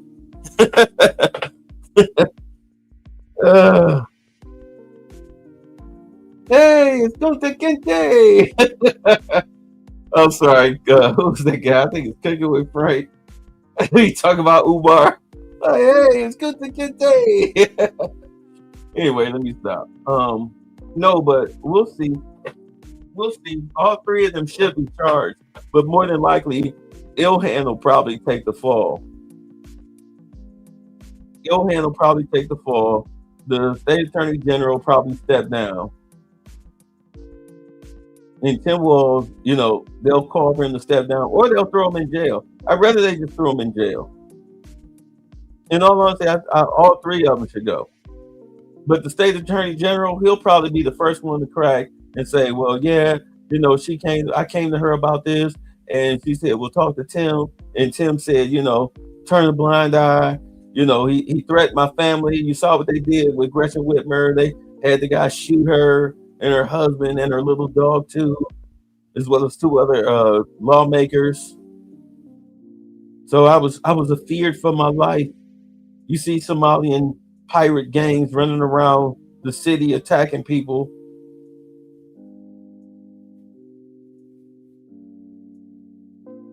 You got people out here doing street reporters sitting up here getting chased off the block by Somalian gangs with guns. Businesses have shut down because of Sharia law. It's crazy. So yeah, I was afraid for me and my family's life. That's what he should say, because bro, they got you dead to rights. And you ain't even American too? Yeah, denaturalized, deport. But yeah, we'll see what they do with these three stooges. If they don't do nothing serious, then you already know that, you know, all this tough talk shit is just you trying to play politics. Like, dude, you need to get these people out of Congress, out of government. You need to get these criminals out of government. You don't take out drug dealers and human traffickers, and you need to get the criminals out of government. Flat out. And they just handing you their heads on a silver platter. And then you go after Brandon Johnson next. And then you go after Gavin Newsom. Matter of fact, you go after both of them at the same time, because they left the door wide open for you with this homelessness fraud. I mean, that lawsuit that the people of the Palisades have filed, because they're going to win that case. You know, too much evidence against the state that they said on camera. Got them ripping the damn thing, no water. You just tell them, well, you know, don't really investigate the fire the way you're supposed to make sure you put it out. Yeah, that's negligence. All caught on camera. Welcome to an Orwellian society. Now you're trying to steal those people's houses through eminent domain, dancing all giddy, talking about, yeah, we're going to put some low-income housing over there. Like, what the fuck? Like, dude, it ain't even been a year. It's 3 months and you're talking about taking over my property and putting up projects. Slave quarters. Oh, giddy. Are you kidding me?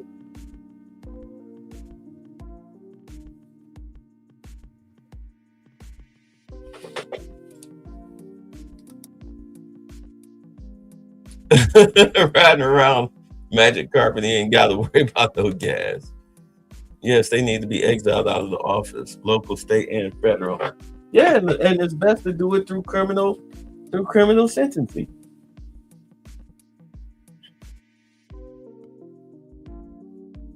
I mean, look how they did Marilyn Mosby. Look how they did Shane Tao out there in Oakland. Look how they did that chick in Massachusetts that was, you know, taking payoff from her family members by getting them jobs and exorbitant raises.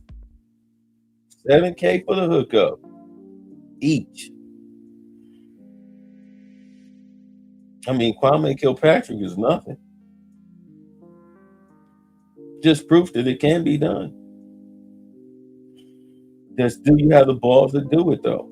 Do you have the balls to do it? Because, good Lord, I mean, Gavin Newsom would have been target number one. For me, Gavin Newsom would have been target number one. I would started with him. Him and Karen Bass. Like, you know what? We said, I was Trump when we were sitting at that table talking about that fire, and Karen Bass was trying to bullshit me around. I'd have been like, look, get these people these permits. I want these people to have all their permits within the month.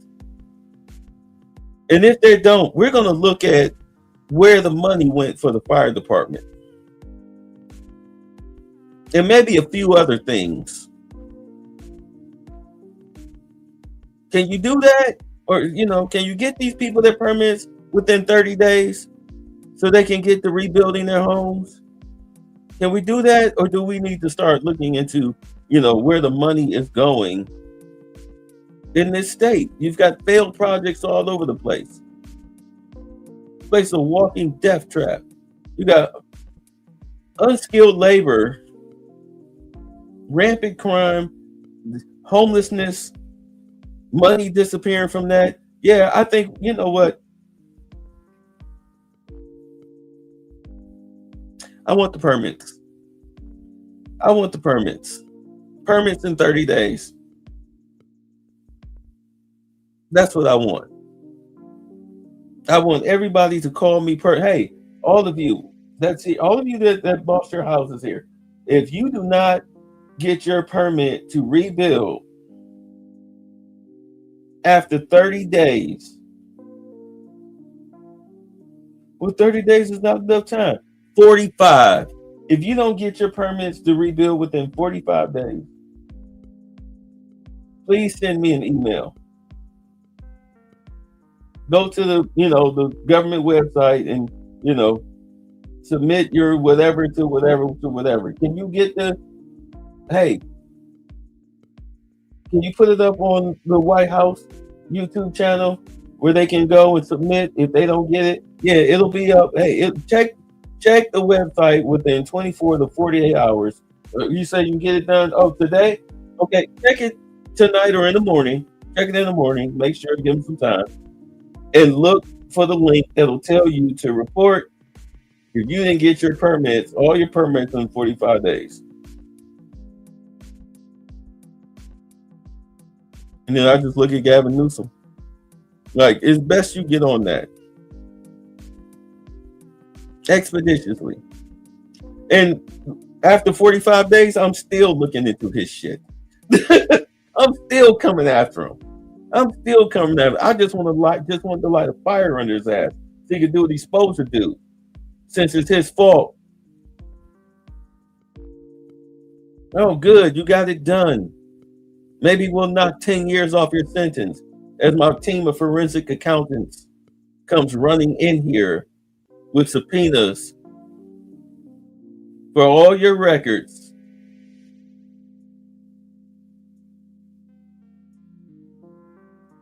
The hell you think I was doing for 45 days? Like you didn't notice that the field agents from the FBI, you didn't notice that, they were asking questions and looking around and whatnot, talking to people. You didn't catch on to that? Nobody told you that? Or maybe they did tell you that and you were just, thinking that I'm just putting pressure on you, not realizing that, I'm investigating you for fraud. I'm just gathering evidence, so therefore I can get the warrants needed, signed by a judge, and then on day 46, we walk right up in that bitch and start smashing computers and, shutting down offices to preserve files and carrying out boxes and all that stuff, confiscating phones, especially off of you. We'll do you like they did Eric Adams, catch you on your way to work. You walking up the courthouse steps and they just snatch you up, start snatching tablets, phones, wristwatch, pinky rings. I mean, anything electronic that was on him, they snatched it. and had a warrant, put a warrant in his chest. Here you go. What the hell? You see about 3 or 4 of his assistants went to prison. Well, they go into prison. Yeah, they were found guilty. I do Gavin Newsom the same way. I do him the same way. He'd have been my first. It'd have been so sweet. It'd been so sweet to pop my cherry with him. Yeah. Old slick back, old tricky Gav, huh? They like them little slick hairs, little tall, slim, sun-kissed boys in the joint. They like them pretty boys. They like them like you, of all colors. White, black, Hispanic. They all gonna want a piece of that fresh meat. Ooh, you was a governor too? Oh my God. You talk about bragging rights. They gonna be telling stories about what your mouth did, the sound you made, how you gave it up like a little bitch. Oh, I enjoyed that. I'm sorry. I know I'm harping on this, but I mean, good Lord, that dude, I'd have went after him first. And then I'd have went after Ilhan Omar, while at the same time going after Brandon Johnson. Just on the fact that he spent over $800 million on legals. If Pritzker would have said something, I would have went after him too. And the state attorney general, because of everything that was going on during Tiffany Henyer's reign in Dalton. She stole all the millions of dollars, but where's the money? Because she don't have it. She don't have it. She said it to a hot mic when Thornton Township, when they pretty much limited her credit card to like $1,000 a month on there, to exceed no more than $1,000 for her town credit card, because before she just had free reign and she was bleeding them dry. She already had Dalton in a deficit by then near $3 million. So now she was starting to bleed. I think it's five. I think she killed 5 million. I think they were 5 million in debt when they had a $3 million surplus before she was mayor, and then she was trying to bleed Thornton Township dry, but they stopped her about limiting her credit card, and she said to a hot mic to the chick who was sitting next to her that was against her doing it. She said, "Hey, y'all playing with my life right now." It's like, why would you say that unless you kicking that money up to somebody else? I mean, you sitting up here talking like you was gonna win the election, and I mean, unfortunately for you, they can't rig a public election like that. You need to get people out to vote. So your little food giveaways and bingo giveaways and everything, I mean, it was working cool with the seniors who, as it turns out, they don't really like you like that. But you giving away freaking $1,700 refrigerators at bingo night, 72-inch TVs and shit from those robbing gangs that like to raid the train cars in Chicago. Yeah, so she literally getting brand new stuff off the back of a truck. Pretty much almost like a fencing operation.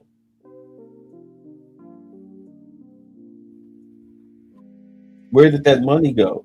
If the state attorney general and Pritzker turned their backs and turned a blind eye to what was going on, knowing damn well, I mean, goddamn, you're on the news every night. Your town hall meetings were a mess of fraud and corruption and Jasmine Crockett-ness. Trust me, Tiffany Henyer is who Jasmine Crockett wants to be in front of blacks. Except, she's not authentic. Tiffany Henry is an authentic hood rat. She's an authentic, low IQ black female.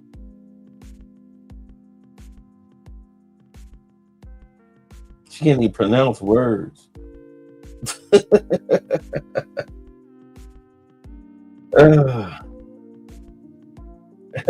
Alization. They still make fun of her saying alization instead of allegations. Hit me with false allegations. Like, oh my God. Roland Martin, that was by far your worst interview ever. That was worse than his interview with Elliot. What? It was Elliot Spencer, the white supremacist. Are you a black man? I'm a man. Motherfucker, are you black? That's what he should have. That should have been his follow-up question. Elliot Spencer, are you black? Then you're a black man, you dumbass. Like, stop trying to obfuscate the fucking. Oh my God, you so woke, you stupid. You're trying to outsmart me when clearly the answer is yes. I'm a black man. What about it?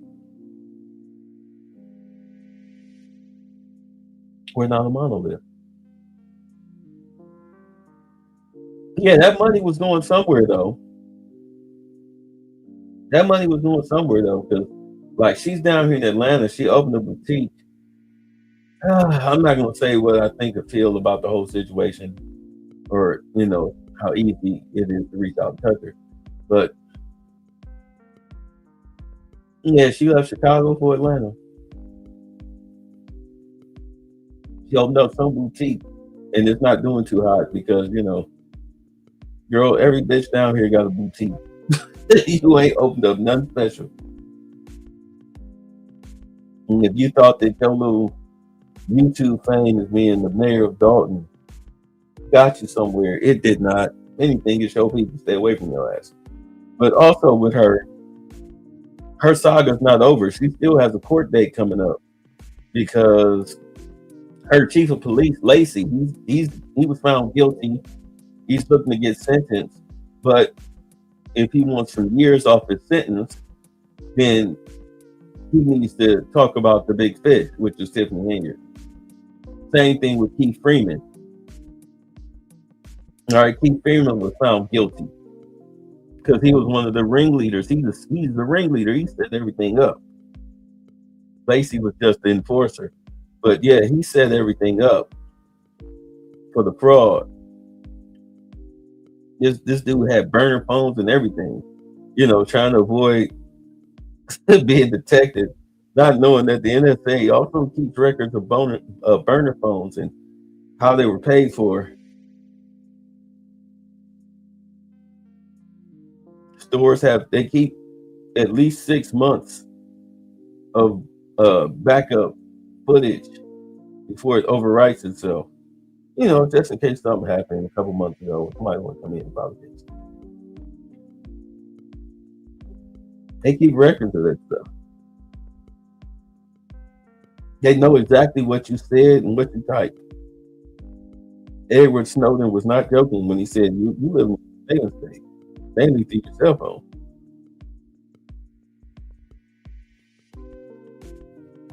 So would you like to cut a deal on Kiki Poo? Talk to us about Tiffany. You understand she had to do a deposition earlier this year where they were just asking her questions just to see what type of person she would be on the witness stand. They were asking her about her college, when did you graduate? Just to see if she would lie.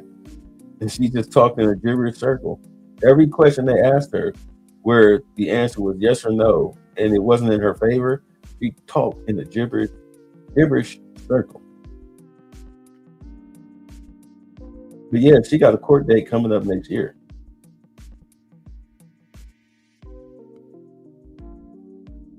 Something about, I think, misappropriation of funds dealing with Thornton Township because, they were serious. Oh no, it's about her restaurant. It's about her restaurant. Misappropriation of funds concerning her restaurant, her failed business, which is going to lead into what she did with the money in Thornton and Dalton, because that's a Fed case.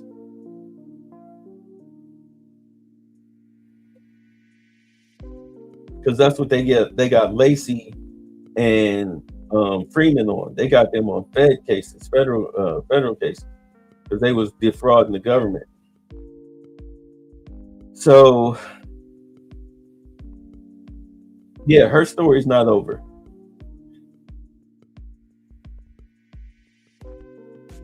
Yeah, her story's not over. After I went after Brandon Johnson, then of course the whole Tim Walsh situation, he would have been next. And he's so easy. Him and Ilhan Omar, they're so easy. They're an easy layup. I think the tough one that he would, like, if he was, the tough one would be Michelle Wu out in Boston. She would be a tough one, but you can have her on. You can get her just by her spending money on illegals, and then of course she'll fight it in court about the whole sanctuary city thing. Like, but if she's shown to have funded illegals after Trump signed into executive order, no more sanctuary cities, and then it went into effect, and she still was spending money on illegals, then you got her. You got her. But you know, I mean, she'll probably have to step down or do like some, you know, a probation or something stupid like that. You know, her being a new mother, you know, they would probably take it easy on her. The people out in Portland, is just so easy. You can really get them for sedition. And it doesn't even matter whether you win the case or not. The whole thing is that you need for them to be ineffective in office as far as trying to continue to let that city go to shit.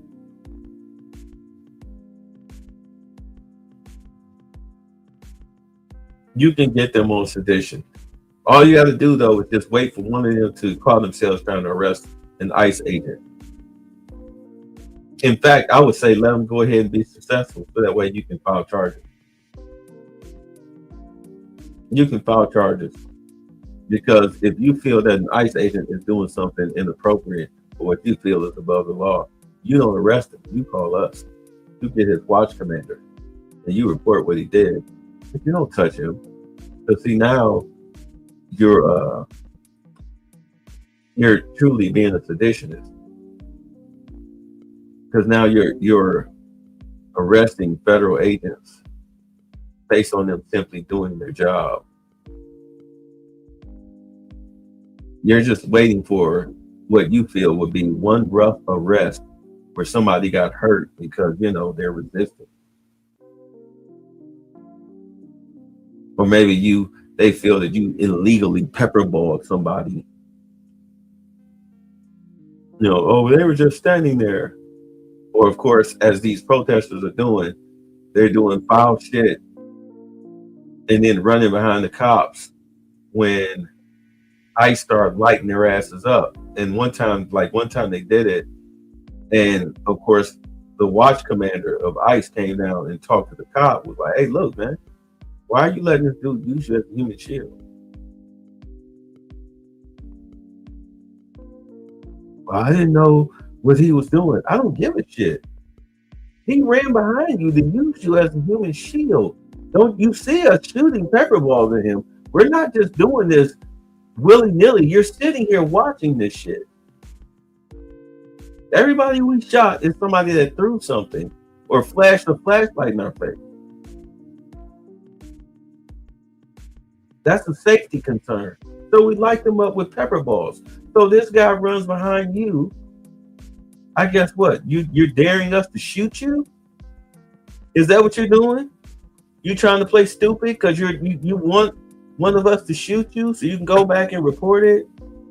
That's why they, you know, the mayor passed that whole law that, you know, we can arrest ICE agents if we feel they've broken the law. Like shoot one of our officers with a pepper ball. Why the fuck your officers over here anyway? You said you wasn't gonna be over here. You said, hey, You got the people who live over here have called you thousands of times. They're now suing you. It's so bad about noise complaints, and you've done absolutely nothing. These people are telling the residents to go fuck themselves. Elderly with a cane, resident, female, telling the woman to go fuck herself. And the only thing she's asking for is some peace and quiet on the street that she lives. You don't live there, and you do nothing. You do nothing. And now you want to put your cops out here in the way? So if one of them gets shot with a pepper ball, you really think you motherfuckers about to march up in here and arrest somebody? We wish you would. We will switch to live rounds immediately. You do see this on our hip, right? Walk your ass up here talking about somebody's under arrest and see what happened. You'll be on the wrong side of the motherfucking business end of a gun. A real one. And we will blow your asses away because you have guns too. Reach, motherfucker. Don't come up here with it all already in your hand. We're U.S. fucking soldiers. We're not city cops. We're not these goofy ass YNs.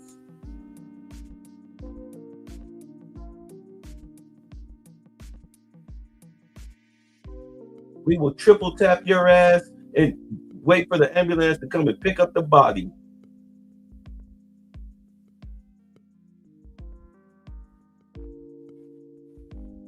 Go ahead, call reinforcements. We'll call ours up too. You really want to kick off a civil war right here in Oregon? You will lose. They actually did what?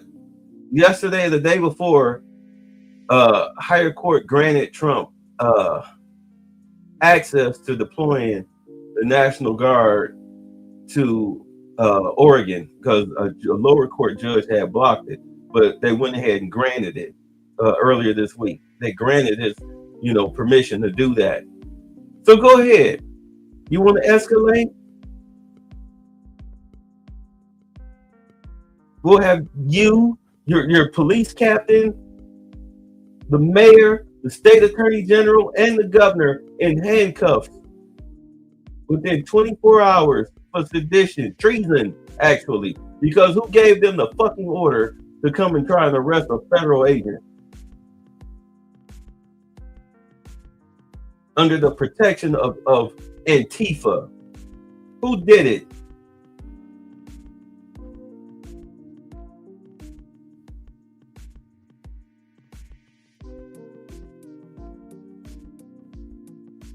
We will throw your ass in jail because you turned city cops, police officers against federal agents to where it escalated into a deadly confrontation.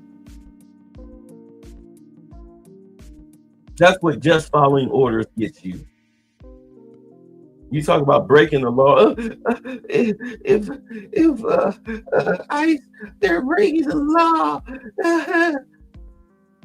No, that's breaking the law. The federal government outranks you, dumbass. ICE outranks you, dumbass. Department of Homeland Security outranks you, dumbass.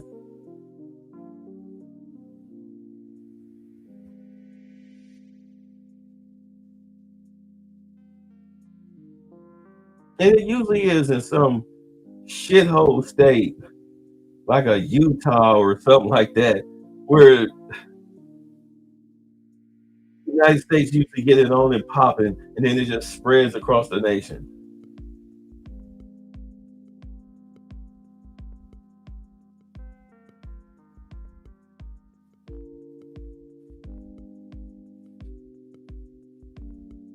I mean, look at the Alamo in Texas.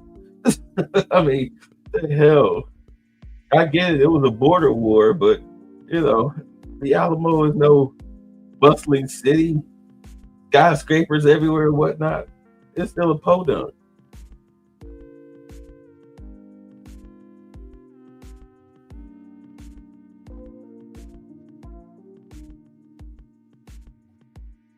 Yeah, but odds are more than likely it'll probably be Utah where it'll pop off at, just like that.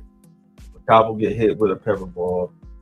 They'll deem that as assault, they'll try to arrest the ICE agent, and it'll just go bad. It's just gonna go bad because ICE agents are not playing. They're so fed up with them city cops. That watch commander went down there and talked to that cop about letting the dude use him as a human shield, and the guy was trying to play stupid with him. You saw it. He just shook his head like, okay, bit his bottom lip and turned around and walked away. Like, okay, they see what time y'all on. They see what time y'all on. You are enemies of the state to these people, and they wish you would. They waiting on you. And they trust me. If you fuck around there and get hit with a pepper ball, that's on you. That's on you.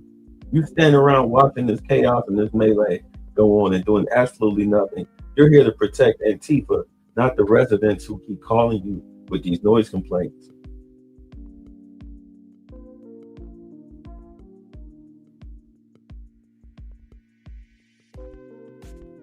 In all honesty, when it's said and done, that whole department needs to be expunged. If it don't come to a bad end, when they take control of Portland, expunge the whole police department.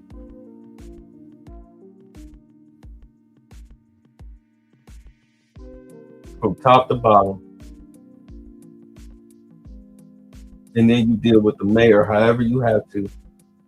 More than likely, she'll probably be trying to spend government funds on illegals, which is illegal. You can get her on that. Drag her ass to court. Win or lose, her ass will be in court. She'll be scared for her fucking life for as long as the trial goes through. She'll be wishing she was never a Democratic socialist. The governor too, state attorney general too. Stop playing with these folks. They're dangerous. They're fucking dangerous.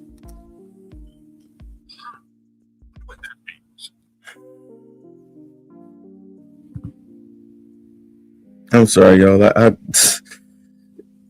had to get all that off my chest. But let's see. I don't care what he has to.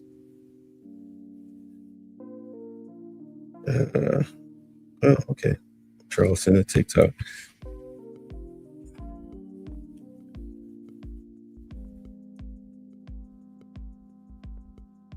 I mean, when Trump said we're at a tipping point, he was not lying.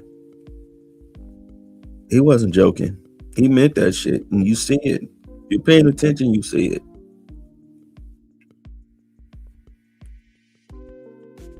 You've bankrupted the Democratic Party. You financially bankrupted them. Now you've been taking over their media apparatuses with the sale of CBS, and then of course now the sale of CNN, if it goes through, which it looks like it will. You know, these guys talk to each other over dinner. They make business deals. This is what they do. They don't sit apart. They sit around and talk about their options. Like, look, if you buy this, I'll take this off your hands for this much. Well, hold on. I think it's worth this much. Well, how about I give you this much? Or I'll give you this much now, and then if it grows, if we can get it to grow, then we'll just give you, like dividends. We'll pay you dividends. How about that? Like, you know what? That sounds like a good deal. Okay, let's shake on it and cut our steaks and drink our wine and go home and fuck our mistresses.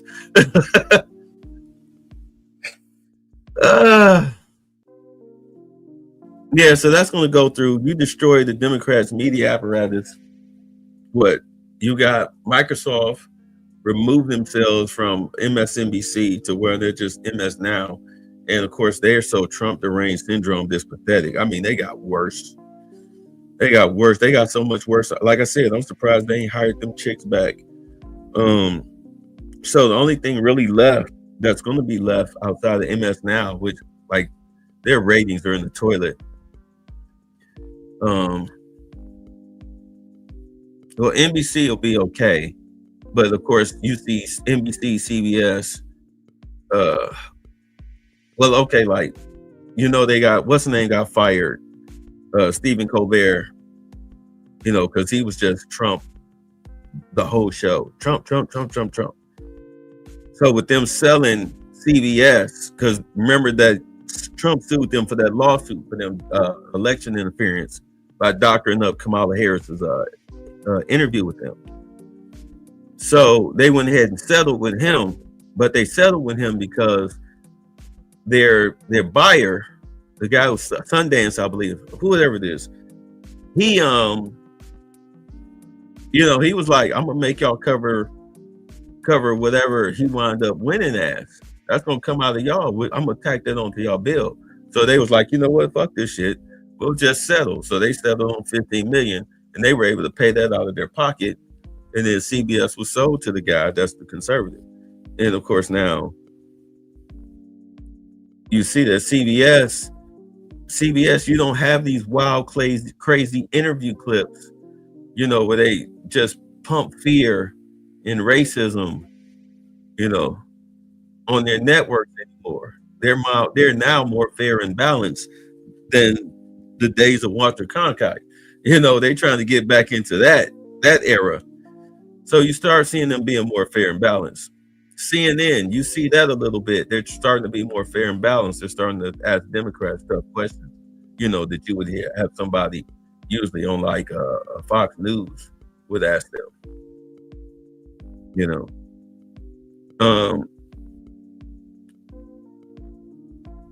So you see they defunded PBS, they defunded NPR, they defunded these newspapers, you know, and these online websites, whatever, news sites. They defunded all of them, you know, especially when they did the USAID, they cut all that off.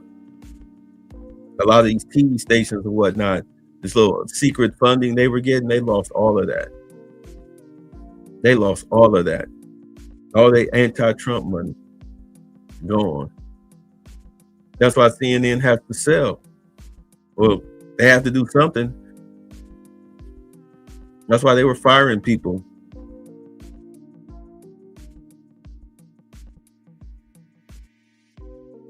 They're in trouble. They're underwater. So if a conservative buys them, you're going to see a lot of people getting fired. And you'll probably get a more fair and balanced news source. Because this guy, he's not like somebody that owns Fox News or thinks of a Fox News, you know, mentality where everything is sensationalized. But it's more so like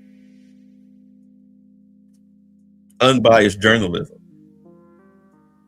You can see it in, you know, in CBS. You can see it in CBS now, CBS News now. Because you get more unbiased journalism than ever before.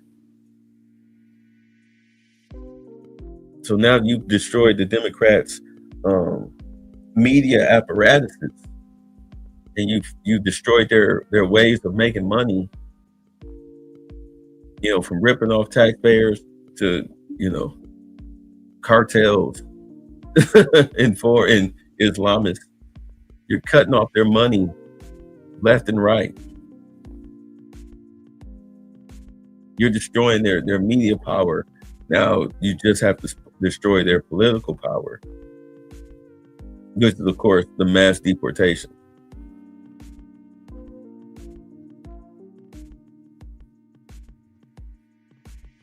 Like I said before, you need the Supreme Court to strike down gerrymandering based on race.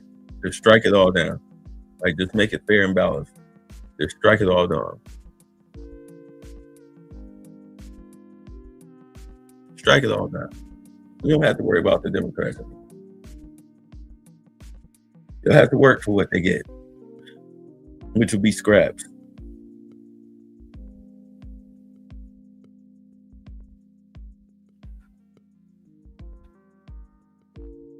Chuck Schumer, before I go, Chuck Schumer, the situation with Chuck Schumer is this. Like, AOC wants to challenge for his seat because she wants that Senate seat. All right. And like I said, she can get it in New York because it's deep blue. So she can get it on votes. But the thing is that Chuck Schumer doesn't want to be primaried by her. So he's still trying to curry favor because she wants that seat. Okay. She coming for that ass, Chuck. So he's still trying to curry favor. Like that whole shutdown thing, that was such a huge blunder for him because you walked away with nothing. You did all of that. You took a big gamble in alienating your voter base, because the majority of the people who are running out here doing all this goofy ass paid protesting are jobless people. You know, jobless weirdos, people you wouldn't want to work with anyway. You know, smelling like cat pee and shit. And they're crazy because what type of idiot actually wants to throw rocks at government officials and shit? I mean, goddamn. I mean, you have to be stupid to stand out there and protest ICE for trying to make your neighborhood safer and give you affordable groceries and you know, and houses and shit. I mean, you've got to be stupid. You've got to be stupid. I'll be out there drinking my fucking coffee. Yeah, ICE bad. Boo, boo, boo. Boo. You know, not really paying attention to shit on my phone, scrolling and shit. Boo, ICE, boo. Just shaking the sign to make it look like I'm doing something. Can I get my check? But I ain't getting up on no front lines of that shit. I'm off in the cut.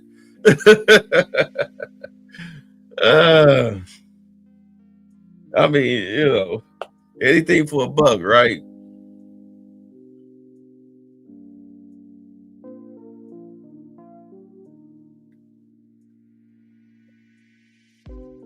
Yeah, once they shut that down, when they trace the money back, which is going to be easy to do thanks to blockchain.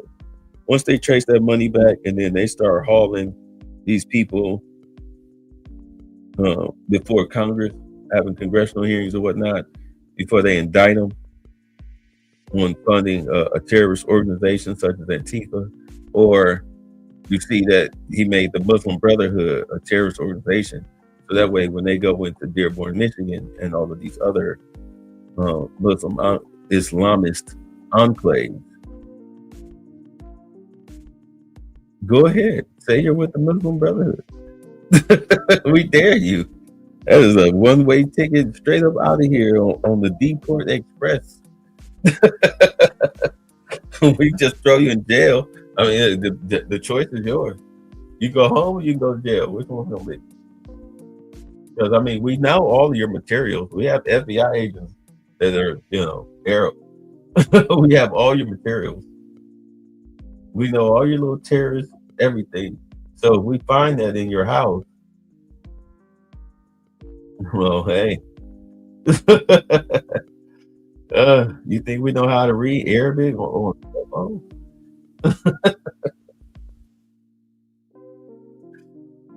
Come on, dog. How dumb are you? Seriously. We got you on tape. Especially in New York, Dearborn, Texas, Philadelphia. I think Baltimore. But you know, they're pretty quiet for the most part until they start Allah Akbar and all over the place.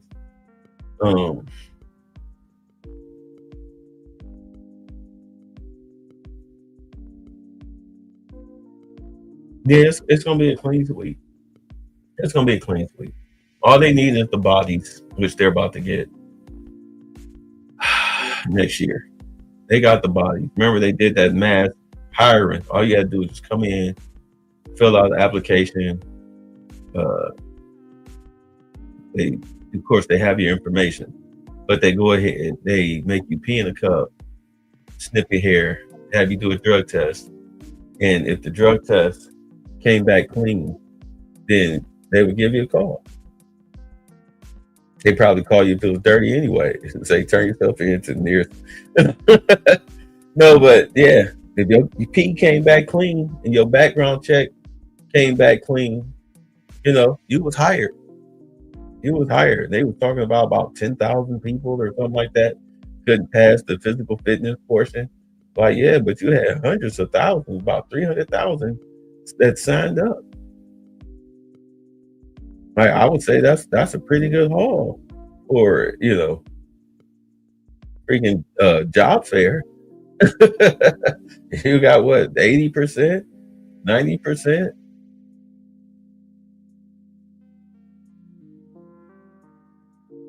Positions filled? Shit, that's hell. How many jobs wish they could do that? Find that many qualified applicants? Why they have job fairs? Suckers be toe up from the flow up. No, but hopefully Oregon doesn't do anything stupid. Hopefully, well, I'm not worried about Chicago and Pritzker with his can't go in the courthouse stuff. The cops in Chicago, they appear to be on ICE's side. Like one of their captains or whatever, the chief, he said so. He said so. He was like, hey, look, like, this is not an order coming from us. If it was up to us, we would give them a hand. But I want them to understand that we will not in any way, shape, or form, or fashion obstruct them from doing their job. That's what he said. Black guy. Because they fed up with Brandon Johnson and crime and these damn illegals and shit. They're done with it. They're done with it. Sitting up here tripping about them zip tying black people at that apartment complex where they pulled out the 37 Trinidad Lagra members. Yeah, there's a reason why they had a Black Hawk helicopter and shit and practically SWAT team and everything. These are dangerous individuals. There's 37 gang members from Venezuela living in this apartment. Do you know what we found? You worry about, oh, they zip tied a child and they're zip tying the black people. Yeah, because a lot of you stupid motherfuckers work with them. You protect them. Because you get paid off of them or your drugs off of them. So you're on their side. So we just detained everybody and then we sorted out. Did we take anybody into it was American to jail? No, then shut the fuck up. It's no different than what any other SWAT team raid does.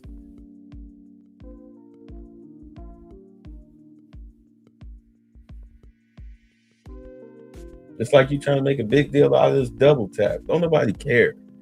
Okay? Just part of the job. It's the messy part that you may not like, but it's just part of the job. So stop being a whiny little fucking bitch and let us do our goddamn job. Nobody got hurt. Shit. So effeminately driven, crying and complaining about this shit.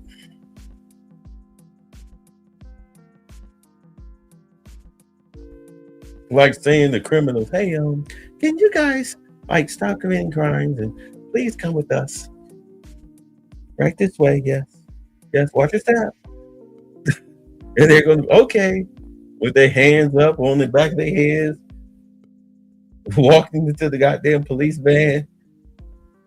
That's a Lexus with cushy seats that vibrate with foot massages on the bottom to haul them off to jail. What the fuck? I mean, what world are you living in?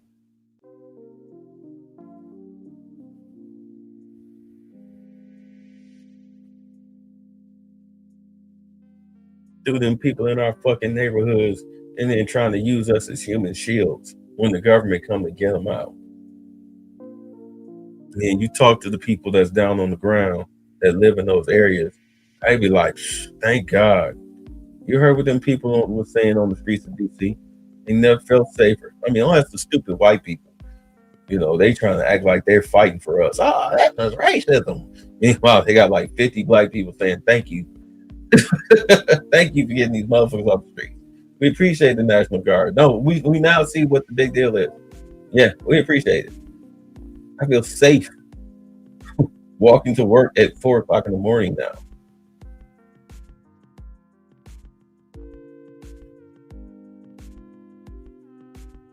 Fuck out of here.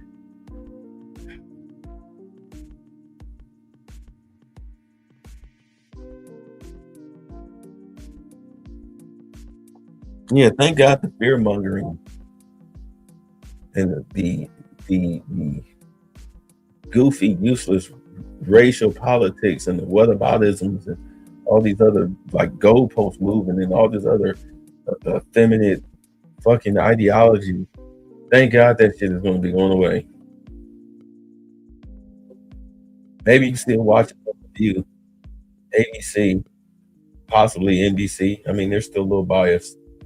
They're not as deranged, but you know, they have their druthers. Yeah, maybe you can watch their news organizations. Get your daily dose of effeminate energy.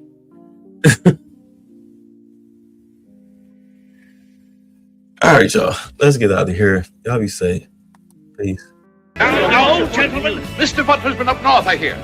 Don't you agree with this, Mr. Butler? I think it's hard winning a war with words, gentlemen. What do you mean, sir?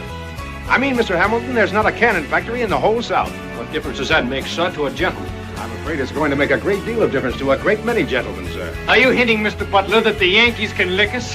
No, I'm not hinting. I'm saying very plainly that the Yankees are better equipped than we.